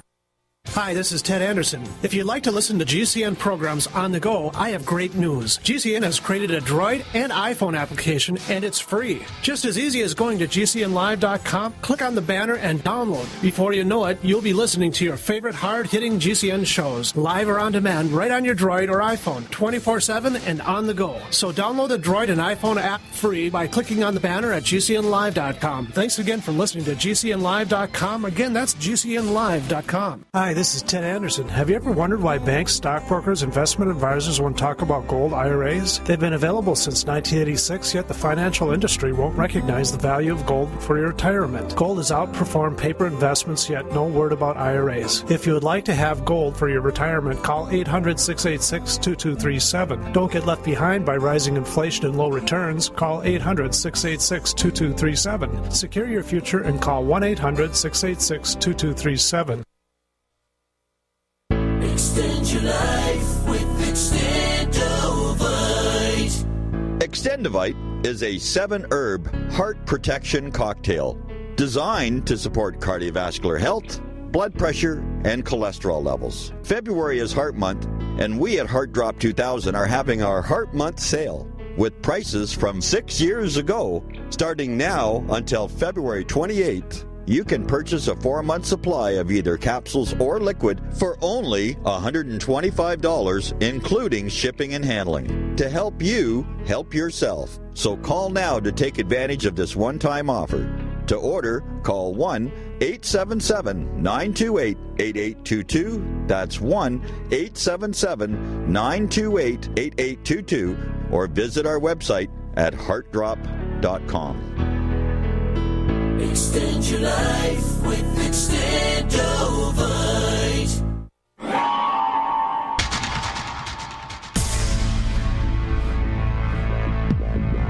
Welcome back to the Paracast, the gold standard of paranormal radio.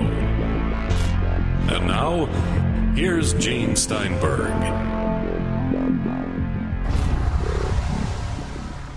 We're now unsuspended and ready to go with Gene and Chris in the Paracast. Our guest, Ardy Sixkiller Clarke. And Chris was busy explaining that, we sometimes take a more skeptical approach of events than other shows. Chris? Yeah, and I can appreciate that you're going to be getting a little bit of flack from folks out there because there's not one person on the record.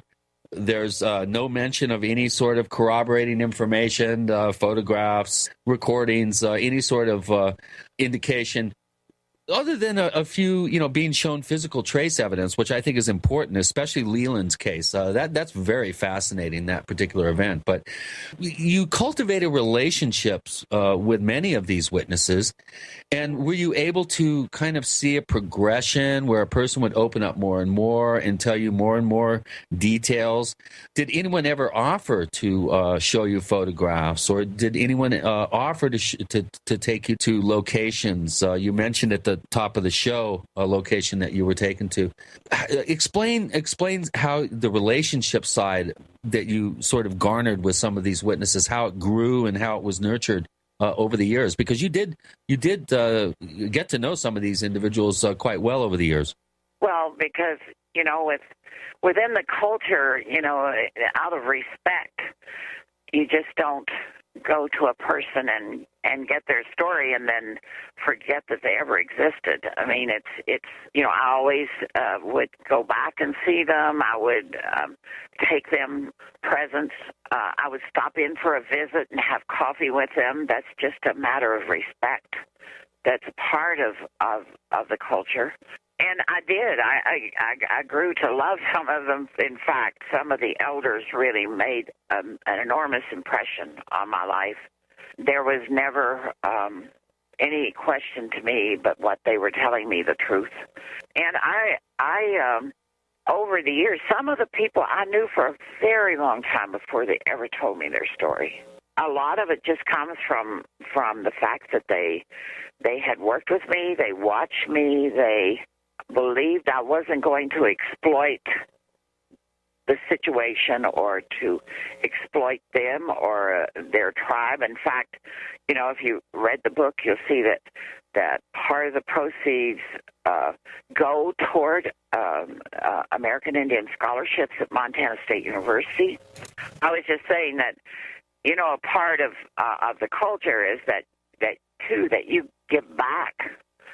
And so, at least from my money that I would make from this book, which isn't considerable, but a percentage will go to American Indian scholarships because I want to give back to those who gave so freely to me of their time and of their stories so that, future generations have an opportunity. Because before I retired at Montana State University, I had established a scholarship that would go on in perpetuity. And once I had paid in $25,000, and they started awarding the scholarships, and I keep donating to that fund from my writings and my work now. I have some other questions from our forum posters, and Jimmy H is having a hard time wrapping his head around your book and the subject matter, and he does ask some very pointed questions here. One of them is, would the Star people be interested in revealing themselves publicly? Do you have any indication of that? Or perhaps leave behind objects which might convince skeptics of their existence? Out of all the stories, I don't really see much mention of any sort of disclosure by these entities disclosing slam dunk evidence of their actual existence and interest in our cultures. Do you want to address that?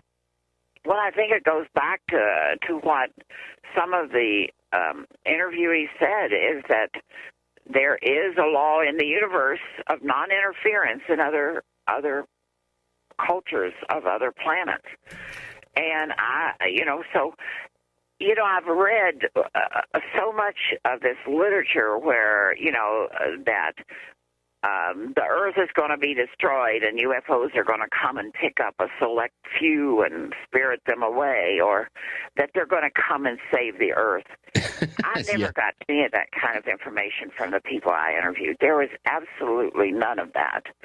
It was that they come here, they collect data, they land in places where they hope they will be unseen and can leave the same way, but there are people or entities that break the law and do interfere. And I suspect they're referring to abductions or mutilations of animals or whatever.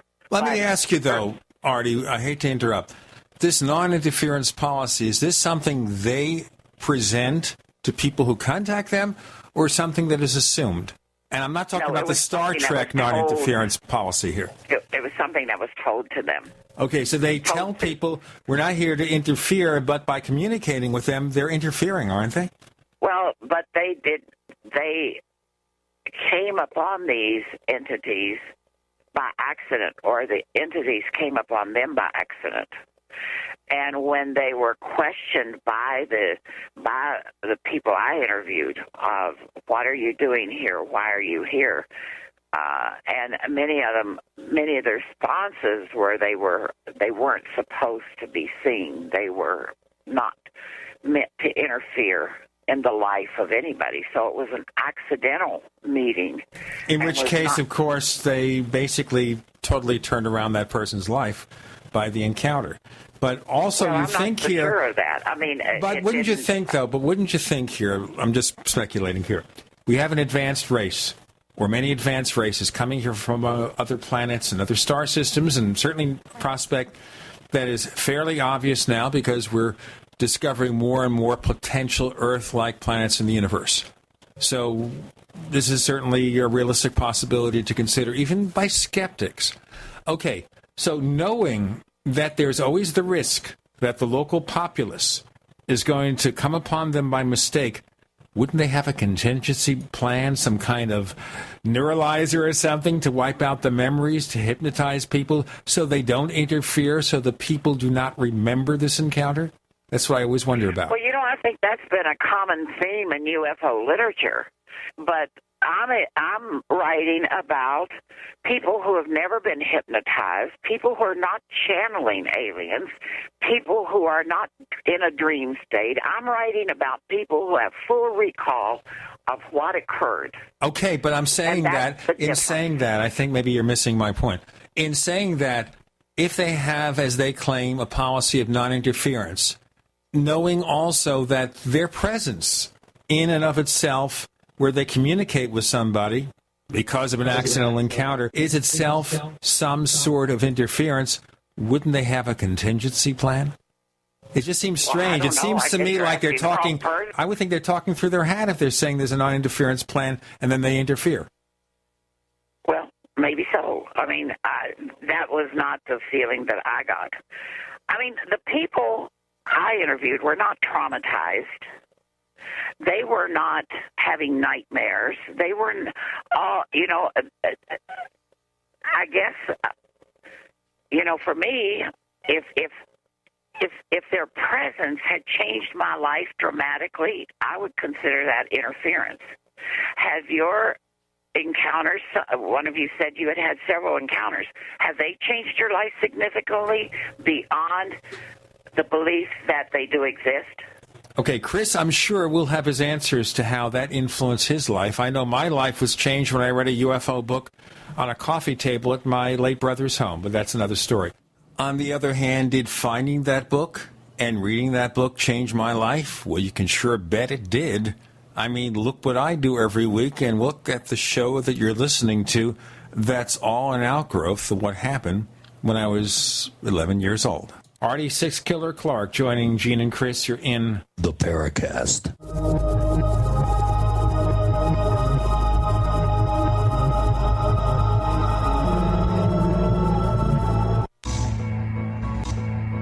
Is there a secret UFO agenda?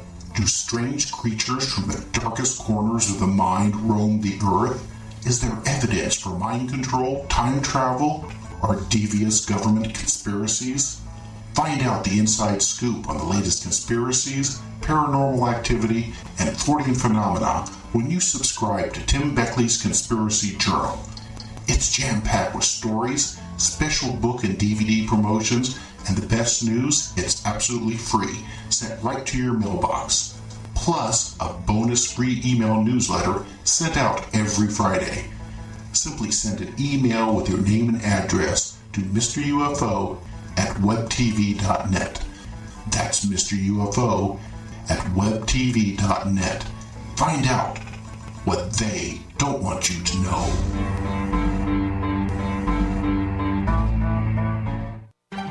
Hi, this is Peter Cronschnabel from Midas Resources. As you know, federal government spending is at an all-time high, and inflation will be a direct result of the spending policy. European government and central bank spending policies have put the European Union on the brink of collapse. What are you doing right now to protect yourself financially? Are your assets working for you or against you? One thing is certain. Having physical possession of gold and silver will guarantee that no matter what happens to our economy or the dollar, your investment will never be worthless.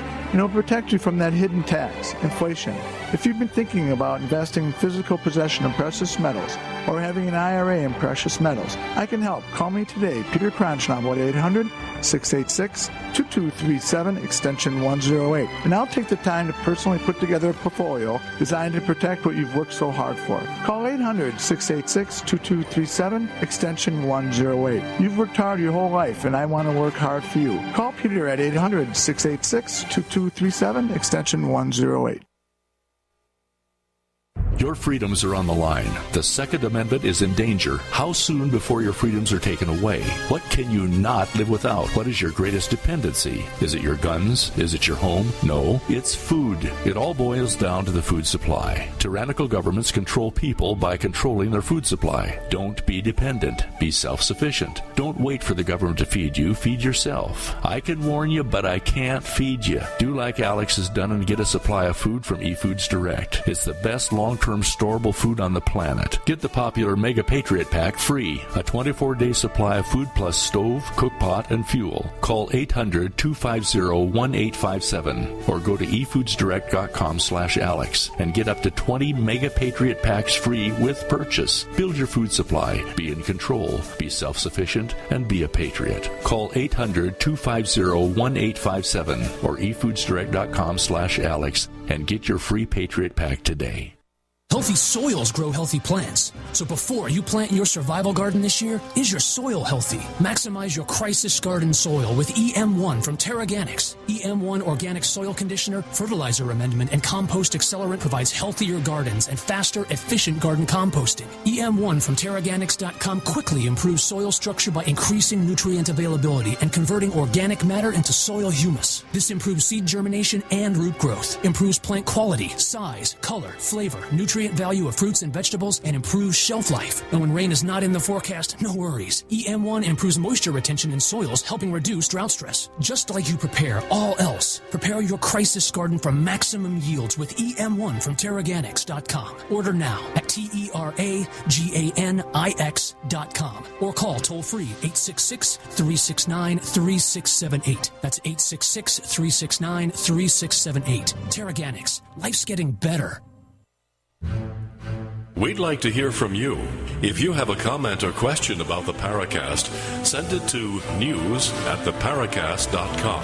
That's news@theparacast.com. And don't forget to visit our famous Paracast community forums at forum.theparacast.com. The question Ardy posed on the table, and we're talking about here, potential possible interference by beings who claim they're here but not interfering, with our guest Ardy Sixkiller Clarke, and she asked Chris O'Brien, who's had unusual encounters, how it changed his life. Chris? Encounter, in terms of conscious recollection, I've only had one encounter to my knowledge, and that was when I was 7 years old. I was not communicated with. These beings seemed to be really curious, even though I didn't get any sort of emotional sense from them. But the fact that they were following me around my neighborhood at 3 a.m. indicated to me, even as a 7-year-old, that there was some sort of interest there. But one thing that's always puzzled me, for almost 50 years now, that these beings never attempted to communicate to me. And when I attempted to communicate to them, it was like I was talking to a blank wall. So again, this gets into an area of psychology and of screen memories, and it gets really complicated. And I think oftentimes when people have unusual experiences of this nature, there's a certain element that may be at play here that is not a apparent in the conscious recollection of the event. So it's kind of it's a hallway with a quicksand floor. You really don't know if you're dealing with the real thing, if you're dealing with something that's being projected into the experience and you're reacting to that. There are no real givens in the situation other than the fact that a very highly unusual event is taking place. So, I'm not really sure, Gene, how to respond to that. In my one case, personally, I was not communicated with, and it still to this day kind of bothers me because, boy, why would they show up and let their presence be known and then just look at me like blank slates? It doesn't make any sense to me. I've been wondering, too, and this is another, going back to a question from Jimmy H., who's one of our more recent members of the forum here at the Paracast. When it comes to spiritual matters, Ardy, is it perhaps wrong to understand these stories literally?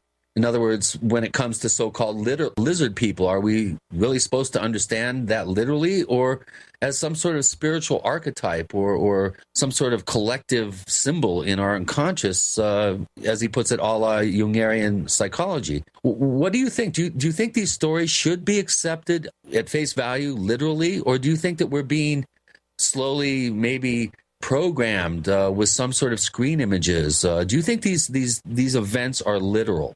I do. I didn't encounter people who had experiences with lizard people. I encountered people that talked about insect-like bodies and forms, although they would be, 2 legs and 2 arms. But yes, I take them literally. I don't. I've been writing my stories about the Maya. And I traveled among the Maya from Belize all the way through Honduras, Guatemala, and Mexico. And most of the stories that I heard, one was extremely interesting from this elder Maya man who told me, well, first I heard this story about these giants that lived in the jungle.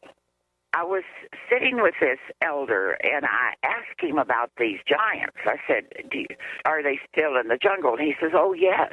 And he gave me the Maya word for these creatures, and he said they're hairy. And he believed, and he said, and we can hear them cry at night. And he says, sometimes they come into the village, and they still are women. And then he told me, but he says, when it really gets bad is when these things come from the sky and they land and they hunt these creatures, and they scream and they cry as they're chasing them through the jungle. And he said that on those nights everybody stays inside. Nobody goes out. Which part of the Maya world was this elder in? In other words, was he in Honduras? Guatemala. Okay. Guatemala. So it sounds like Predator. He's really an interesting man. He had. In fact, he saved me from a poisonous snake. And but he was. But he was quite. And I heard a number of stories about different creatures. When I traveled, what I had set out to do originally when I was a teenager, I had read these books by 2 19th century explorers, John Stevens and Frederick Catherwood, who were basically the first white men who had ever really documented the Maya civilization.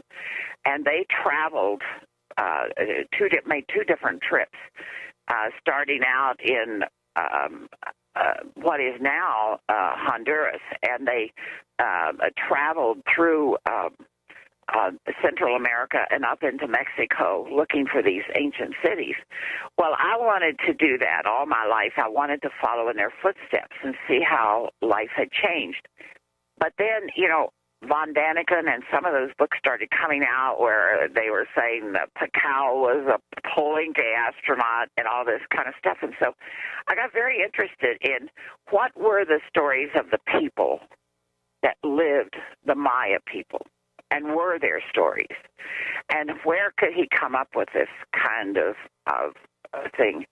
And so I decided that along with following in the footsteps of Stevens and Catherwood, I was going to find out for myself if there was any substance to these stories. And it was a fascinating 4 years I spent trekking along and listening to stories that were really quite remarkable. And that will be the topic of my next book. Wow, and interesting. Again, I won't have any evidence, scientific evidence. I just will have the stories as they were told to me.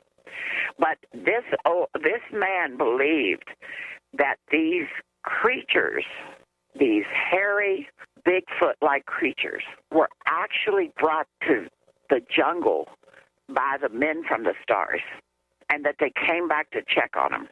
Wow, that's an interesting twist. We just had on our last show Stan Gordon, who has spent the last 50 years investigating hard-boiled scientific investigation as in the field as possible of unusual events that occur in Pennsylvania. And some of his most compelling cases over the decades has been cases of Bigfoot seen in conjunction with lighted craft. And, well, I didn't know that, but that's what he told me. It was really, he went into quite a bit of detail about what happened and the fear of the people and how people would not venture out into the jungle at night for fear that these creatures from the stars would come back, and he said that they always would howl and cry. We got to do the break here, and we'll continue with the howling and crying. We'll have more howling and crying and lots more to come with Gene and Chris. You're in the Paracast.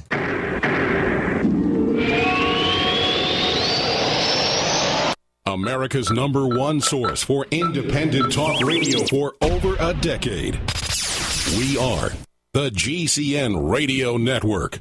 Graphic Converter is the image manipulation tool for the rest of us. It does not use any database. You get full control of all your files. Want to view the images of a folder? Drag it into Graphic Converter, and a powerful browser opens up to show your image files. You could use it for slideshows. You could use it to import images from digital cameras or from scanners. Need to do some image editing? You can do that too in Graphic Converter. Also print catalogs. Convert from so many formats I can't even list them. Download now to see if Graphic Converter is good for you, like 1.5 million other users. Guess what? You could save money when you buy Graphic Converter. Use the coupon code Night Owl. Use the coupon code Night Owl to get a special price for Graphic Converter. Go to lemkesoft.com. That's LEMKE soft.com. lemkesoft.com. LEMKE soft.com.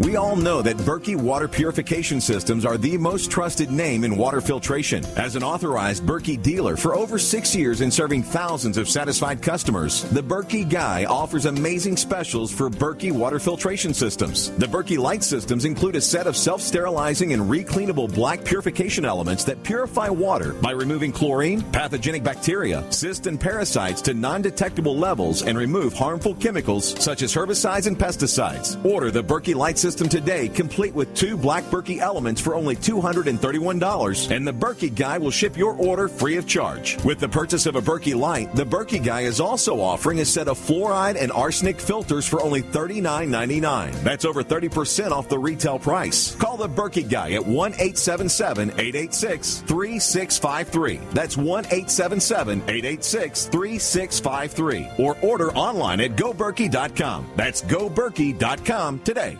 It's an MRE smorgasbord at longlifefood.com. In 1983, Long Life Food Depot was one of the first to sell MRE pouches to the public, and we're still selling them almost 30 years later. Today, Long Life Food Depot has the world's most complete MRE online buffet, because MREs are all we do. Tasty varieties of chicken, beef, salmon, and pasta entrees, plus sandwiches and our easy-to-use pouches. Full moisture, long shelf life, and ready to eat hot or cold. We sell by the pouch or case, so the choices are endless, and so are the graduated quantity discounts. The more you buy, the more you save. Call 800-601-2833 or go to longlifefood.com to join our email list for upcoming announcements like the Rollaway Food Pod. Plus, enjoy fast and free shipping. Just call 800-601-2833 or visit longlifefood.com. Emergency preparedness, emergency relief. longlifefood.com since 1983, sending real food to your real future. Are you or someone you love struggling with stress, anxiety, or less than perfect health? Hi, this is Pastor Jenny, and as a woman of faith, I spent many years in ministry burdened with anxiety and fear. But in 2010, I met Dr. Carolyn Dean, and I took her recommendation to try RNA drops. Within days of taking RNA drops, my anxiety began to lift. My joy was restored, and the peace of mind that I would have once called a miracle has now become normal to me. Discover what RNA drops can do for you. Order your free sample today at www.rnafreesample.com. That's rnafreesample.com. There you can order a free 30-day trial-size bottle of RNA drops by paying just shipping and handling. That's www.rnafreesample.com. Maybe there's a miracle waiting there for you. Hi, this is Nick Pope. You're listening to the Paracast. That is not howling and crying. But, you know, Chris has a different way of looking at things. So. Well, that brings up a very interesting question here, Ardy. I know you've traveled among the Maya. Yeah, just as recently as November. But this brings me up to a point that I kind of tried to raise earlier, and that is the ultra-terrestrial or the crypto-terrestrial. You know, most people that are into Bigfoot and trying to document the existence of Bigfoot, I think 99% of them consider them to be terrestrial creatures that somehow evolved alongside humanity here on this planet. And you're suggesting this Mayan elder is saying, this Mayan elder is suggesting that these creatures were introduced here from somewhere else. Now, this brings up a very interesting sort of a conflict in viewpoints here.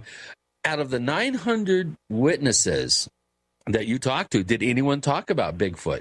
Did anyone talk about creatures that have always existed here that may be evolved into some sort of intelligent species? Could we possibly be dealing with something that is very terrestrial, even more terrestrial than we are?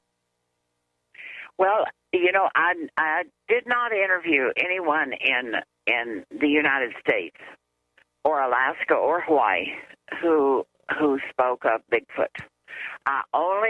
But then I wasn't on reservations where Bigfoot has been reported. You know, like in the up in the northwestern part of the United States or in Canada, where you hear more of those stories. Bigfoot's been reported on the Navajo res. It's been reported on the various Sioux reservations.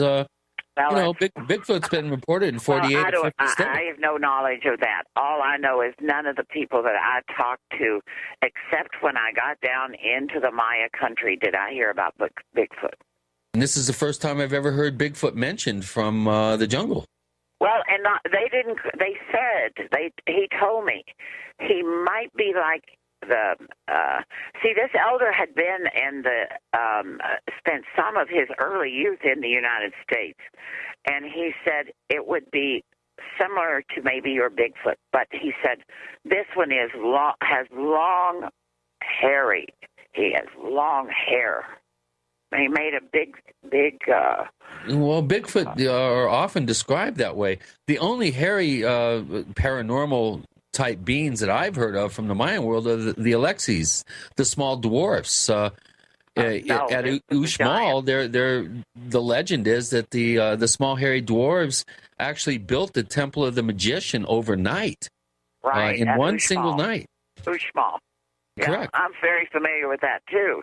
And if you as you travel throughout Maya country, you'll find these little tiny doors in some of the temples. And the people will tell you that that's for the Aleutians because that's where they come and go. So, you know, I'm very familiar with them. But they're small and hairy. You're talking about hairy giants. I've never heard. Right. I'm racking my brain to try to recall if I've ever heard of a Bigfoot type creature being reported, or even legends of them in the Central American and Southern Mexican jungles. I can't. Now that I'm thinking about it, I'm scratching my head, going, well, how come I haven't heard of these types of creatures? And yet here we have an elder who talks about them being introduced by, you know, quote unquote, star people, I think, for lack of a better term, and that they actually check on them and they moan and groan and howl from being chased through the jungle by UFOs. This is pretty compelling stuff. I'd love to. Well, and what I'll do, Chris, is I have the name he gave me of what they call them, and I'll send that to you. I would really like that, because I want to dovetail this. It's a Mayan word. It's a term, sort of a tag that they give. What they call them, right? Yeah, I'd love to get that, because I can help you with a little bit of research. I do have a pretty good network of sources of open-minded scientists and others down in that part of the world. I would really love to do a little bit more digging on this. This is really fascinating. Well, it was fascinating to me because I had been told by my driver as we were we were traveling this mountain road in the jungle, and we were headed for Mexico. And he said, he began telling me these stories about these giants that once lived in the jungle. And he said, and they had white jaguars as their companions. Well, I've never heard of a white jaguar. so he began telling me, that how unlucky it was if you ever saw one. And he said, and they found bones of these giants. And I said, well, are you sure they weren't mastodon bones? Because I know that mastodons were supposed to have lived in this part of Guatemala.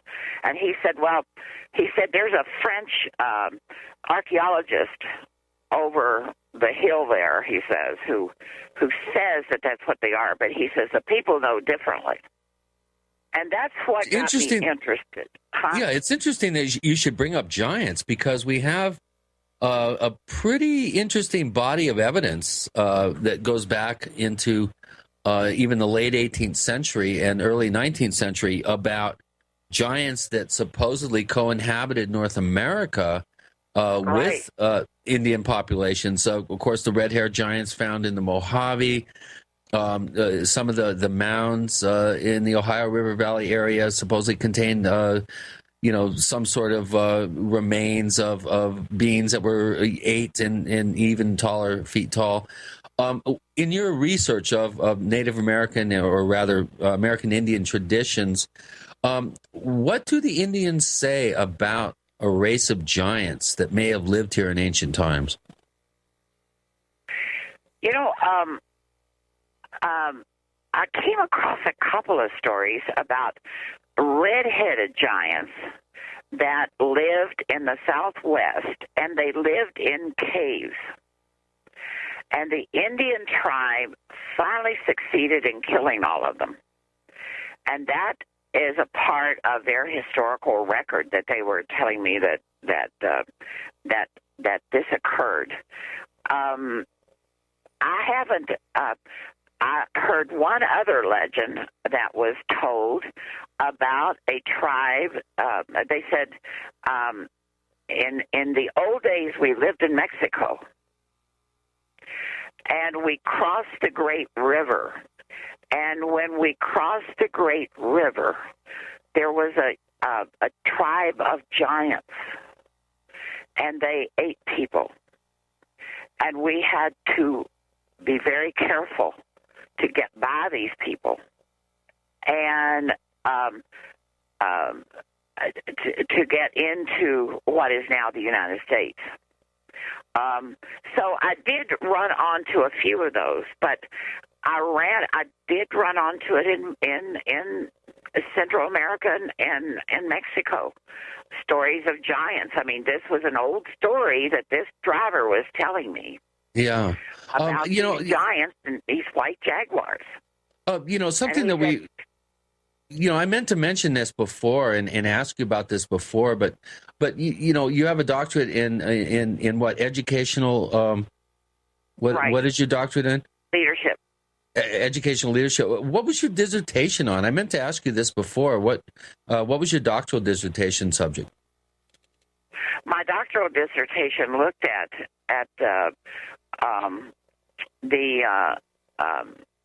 I looked at the size of school and whether once the size of school determined whether a student would graduate from university in 4 years. We'll get into much more of these discussions in our final segment with Ardy Sixkiller Clarke. With Gene and Chris, you're in the Paracast.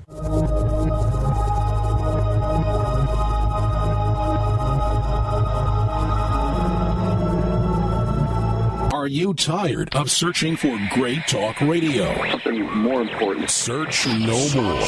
We are the GCN Radio Network. If you want to get your website online and you need reliable service, first-class service at the lowest possible price, there's only one place to go. Well, DreamHost has a special promotion with our show where they'll offer you unlimited disk space, unlimited bandwidth, one-click web apps such as WordPress, 24/7 support. You can save over $55. You want to know how? Go to dreamhost.com/radio, dreamhost.com/radio. Whether it's personal mail, whether it's business email, you want reliable, dependable delivery, freedom from spam, freedom from viruses. Well, Polaris Mail offers professional email hosting services for your personal or small business use. Each account uses 25 gigabytes of storage, an easy-to-use webmail interface, and full mobile sync. Sign up today for a 30-day free trial at polarismail.com, polarismail.com.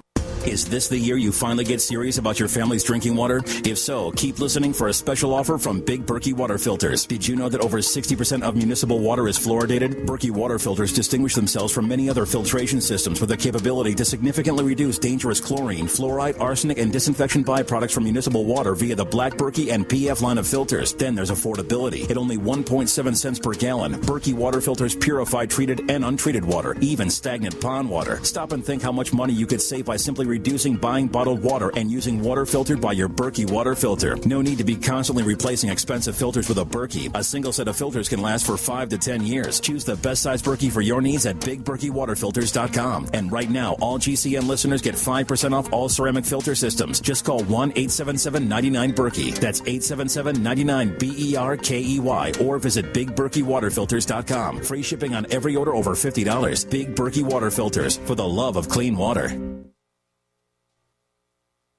Preparedness is simple when you have the right stuff. And with the looming threat of economic collapse and possible service interruption, it's time to get the best-in-class preparedness stuff at DisasterStuff.com. DisasterStuff.com has been serving smart preppers for over 15 years with quality products like Berkey water filters. DisasterStuff.com is the official Berkey in-stock shipping center. And as always, free shipping on all Berkey products. Stock up on water barrels and accessories. Get Country Living or Wonder Mill grain mills, Excalibur food dehydrators, Tatler reusable canning lids, Sun oven solar cookers, EMP bags to protect sensitive electronics. And don't be without your Life Straw personal water filter, all from DisasterStuff.com. Preparedness is simple with the right stuff from DisasterStuff.com. Freedom through self-reliance and personal responsibility. Alex Jones here with a message that could revolutionize health in this country. Going back about a year and a half ago, I began to learn about the incredible health effects of longevity products. Aaron Dykes lost 92 pounds. We're going to show you some before and afters. Aaron Break down what happened, your story. I've worked really hard with diet and exercise to try to lose weight, but I just didn't get the results. It just didn't happen. Then I saw what you were doing with InfoWarsTeam.com. I wasn't even trying to lose weight, but I got it because I wanted to feel better energy. I wanted that nutrition. Didn't even understand how that could kickstart my own weight loss goals, but the products did that for me. I found myself suddenly losing weight, more energetic, wanting to exercise, wanting to eat the right foods. And they don't even advertise it as weight loss. I want to challenge our radio listeners to go to InfoWarsTeam.com. Sign up as a distributor and get wholesale pricing discounts at InfoWarsTeam.com.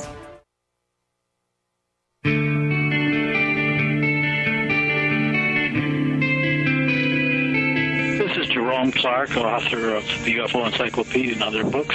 You're listening to the Paracast. Our final segment, 10 minutes or so with Ardy Sixkiller Clarke, writing a book about encounters with star people with Gene and Chris. Chris, you have some more questions, I gather, from our audience. I do, and my prior question, which we forgot to ask at the top of the show about her doctoral dissertation, and this is from Jimmy H. And he asked, since you're an academic, he imagines you've been schooled in how to present a solid argument based on scholarly research methods.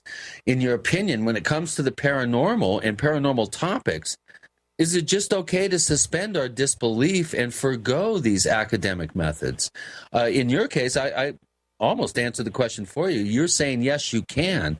But how do we convince the scientific community and the academic community that these are viable subjects that deserve more mainstream academic attention? I guess, when I set out to write this book, I didn't set out to answer skeptics or critics. I set out to tell a story. And I did it because I was asked by some tribal women to do it. I didn't think in terms of how it would be viewed in terms of scientific evidence. Back when people have been hypnotized and they tell us a story, does anyone question that they are accurate or that they're just telling a story? It's really absolutely the same thing. I told the stories that people told to me. Whether people want to believe it or they don't want to believe it, if they want to discount it or criticize it, I did what I set out to do, and that's it. And, people can analyze it all they want. They can discount it, they can criticize it, but I told the stories as they were told to me. That's it.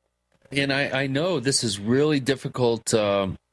This is really difficult territory to tread upon because and I've been there. I know, boy, I was told some accounts that I really believed, and I got corroboration of these accounts. But in several cases, I was told not only by the primary witness, but by the supporting witnesses that I actually dug up, that I was not allowed to ever publicly state the details of a particular case, not even allude to the fact that it happened. And to this day, I'm really kind of bummed out because there were some really, wonderful, very believable stories that I was told. One actually that had some physical trace evidence involved that I absolutely been not, I haven't been allowed to run with. And, I can feel that you're, in one sense, you're in the same boat that I've been in when you're asked to honor anonymity and you agree to do that, you have handcuffs on. But I'm sure you understand, Ardy, that there's going to be a lot of people out there taking pot shots saying, well, anybody can, come up with a bunch of stories with anonymous sources and kind of folklorish sounding accounts Someone mentioned to me that read your book that it seems like every time you sit down, it's very similar. People order coffee and then you have another coffee or you have a Coke, and the accounts really seem very consistent. The details seem very consistent throughout it. Now, I've been out there. I've interviewed people, and I know what it's like. I mean, I interviewed And if you go to a Native American home, the first thing they're going to ask you is, would you like a cup of coffee? Well, let's put it this way. I have never drank as much coffee in my life as I drank the 6 hours I interviewed the head of the Department of Public Safety for the Hickory Apache. I drank, I must have been so, I was grinding my teeth. I was wound up. I couldn't sleep for 2 days. We sat there for 6 hours drinking coffee, and I think I've had an aversion to coffee ever since then, and I'm not joking. That really was very difficult for me. So I do understand that, but understand. Hold on, Ardy. You are going to have some detractors out there that are going to say, look, this book is just a bunch of stories. What exactly are you trying to accomplish with putting together all these anonymously, stated stories? What is your motivation to actually release this book? Why do you think people have a need to know these stories? I think because, number one, they are stories that are told without hypnotism, without dreaming, without channeling. Number two, I think the stories are unique and honest and forthcoming. And that's the reason I wrote the book. You're assuming basically then these people have no motive just to tell a story. They wouldn't go to this bother. No money from it. There's no advantage. They're not going to be on a speaking circuit someplace. Well, I think, that some people might be motivated by money, by fame. None of that was part of what I encountered. Now, these particular stories, do they tell them to their friends? Sometimes, but not. It wasn't a common occurrence. Sometimes they shared them with family, and family asked them to not talk about it. Sometimes I had a couple occasions where they went to medicine men, and the medicine men said, "Don't talk about it." Yeah. So they didn't listen to the doctor. They told it anyway. You're saying the medicine men told them not to tell the story. Yeah, right. I'm saying the medicine men tell these people, don't talk about this, but they did to you. So as is common among many people, when they talk to their doctors and their doctors give them some level of advice, well, they ignored that advice and they decide to tell you about what had happened to them anyway. Okay, I understand that. Yes, they did. Because they trusted me and they knew that I would never reveal who they were. Fair enough. See, that was the thing that was important to them, is that they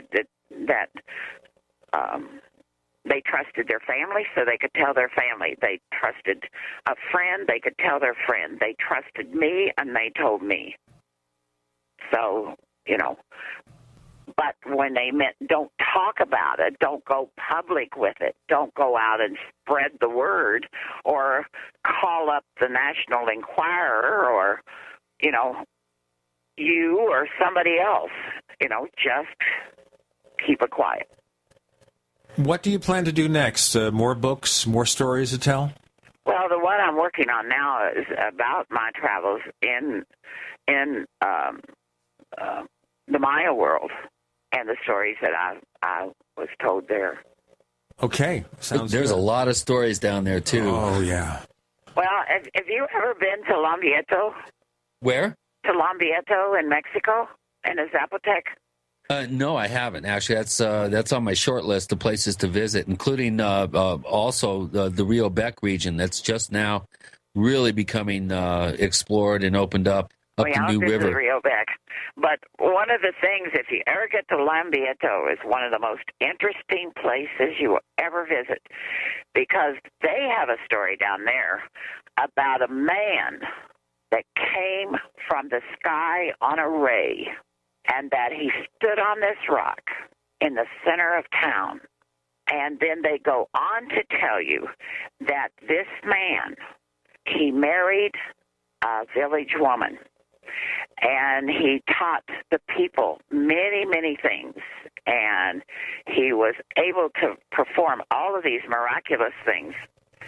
And they had a son, and when the son married and took a wife, he stepped down from being the leader of the village, went back to the center of town, stood on this rock, and a ray from the sky came down and took him away, and he was never seen again. Sounds just like Star Trek, boy. Beam me up, Scotty. I cannot do that, Captain. I cannot do that. Okay. You can catch Chris O'Brien at OurStrangePlanet.com. You can catch us at theparacast.com. Ardy Sixkiller Clarke, thanks for joining us on the Paracast. You're sure welcome.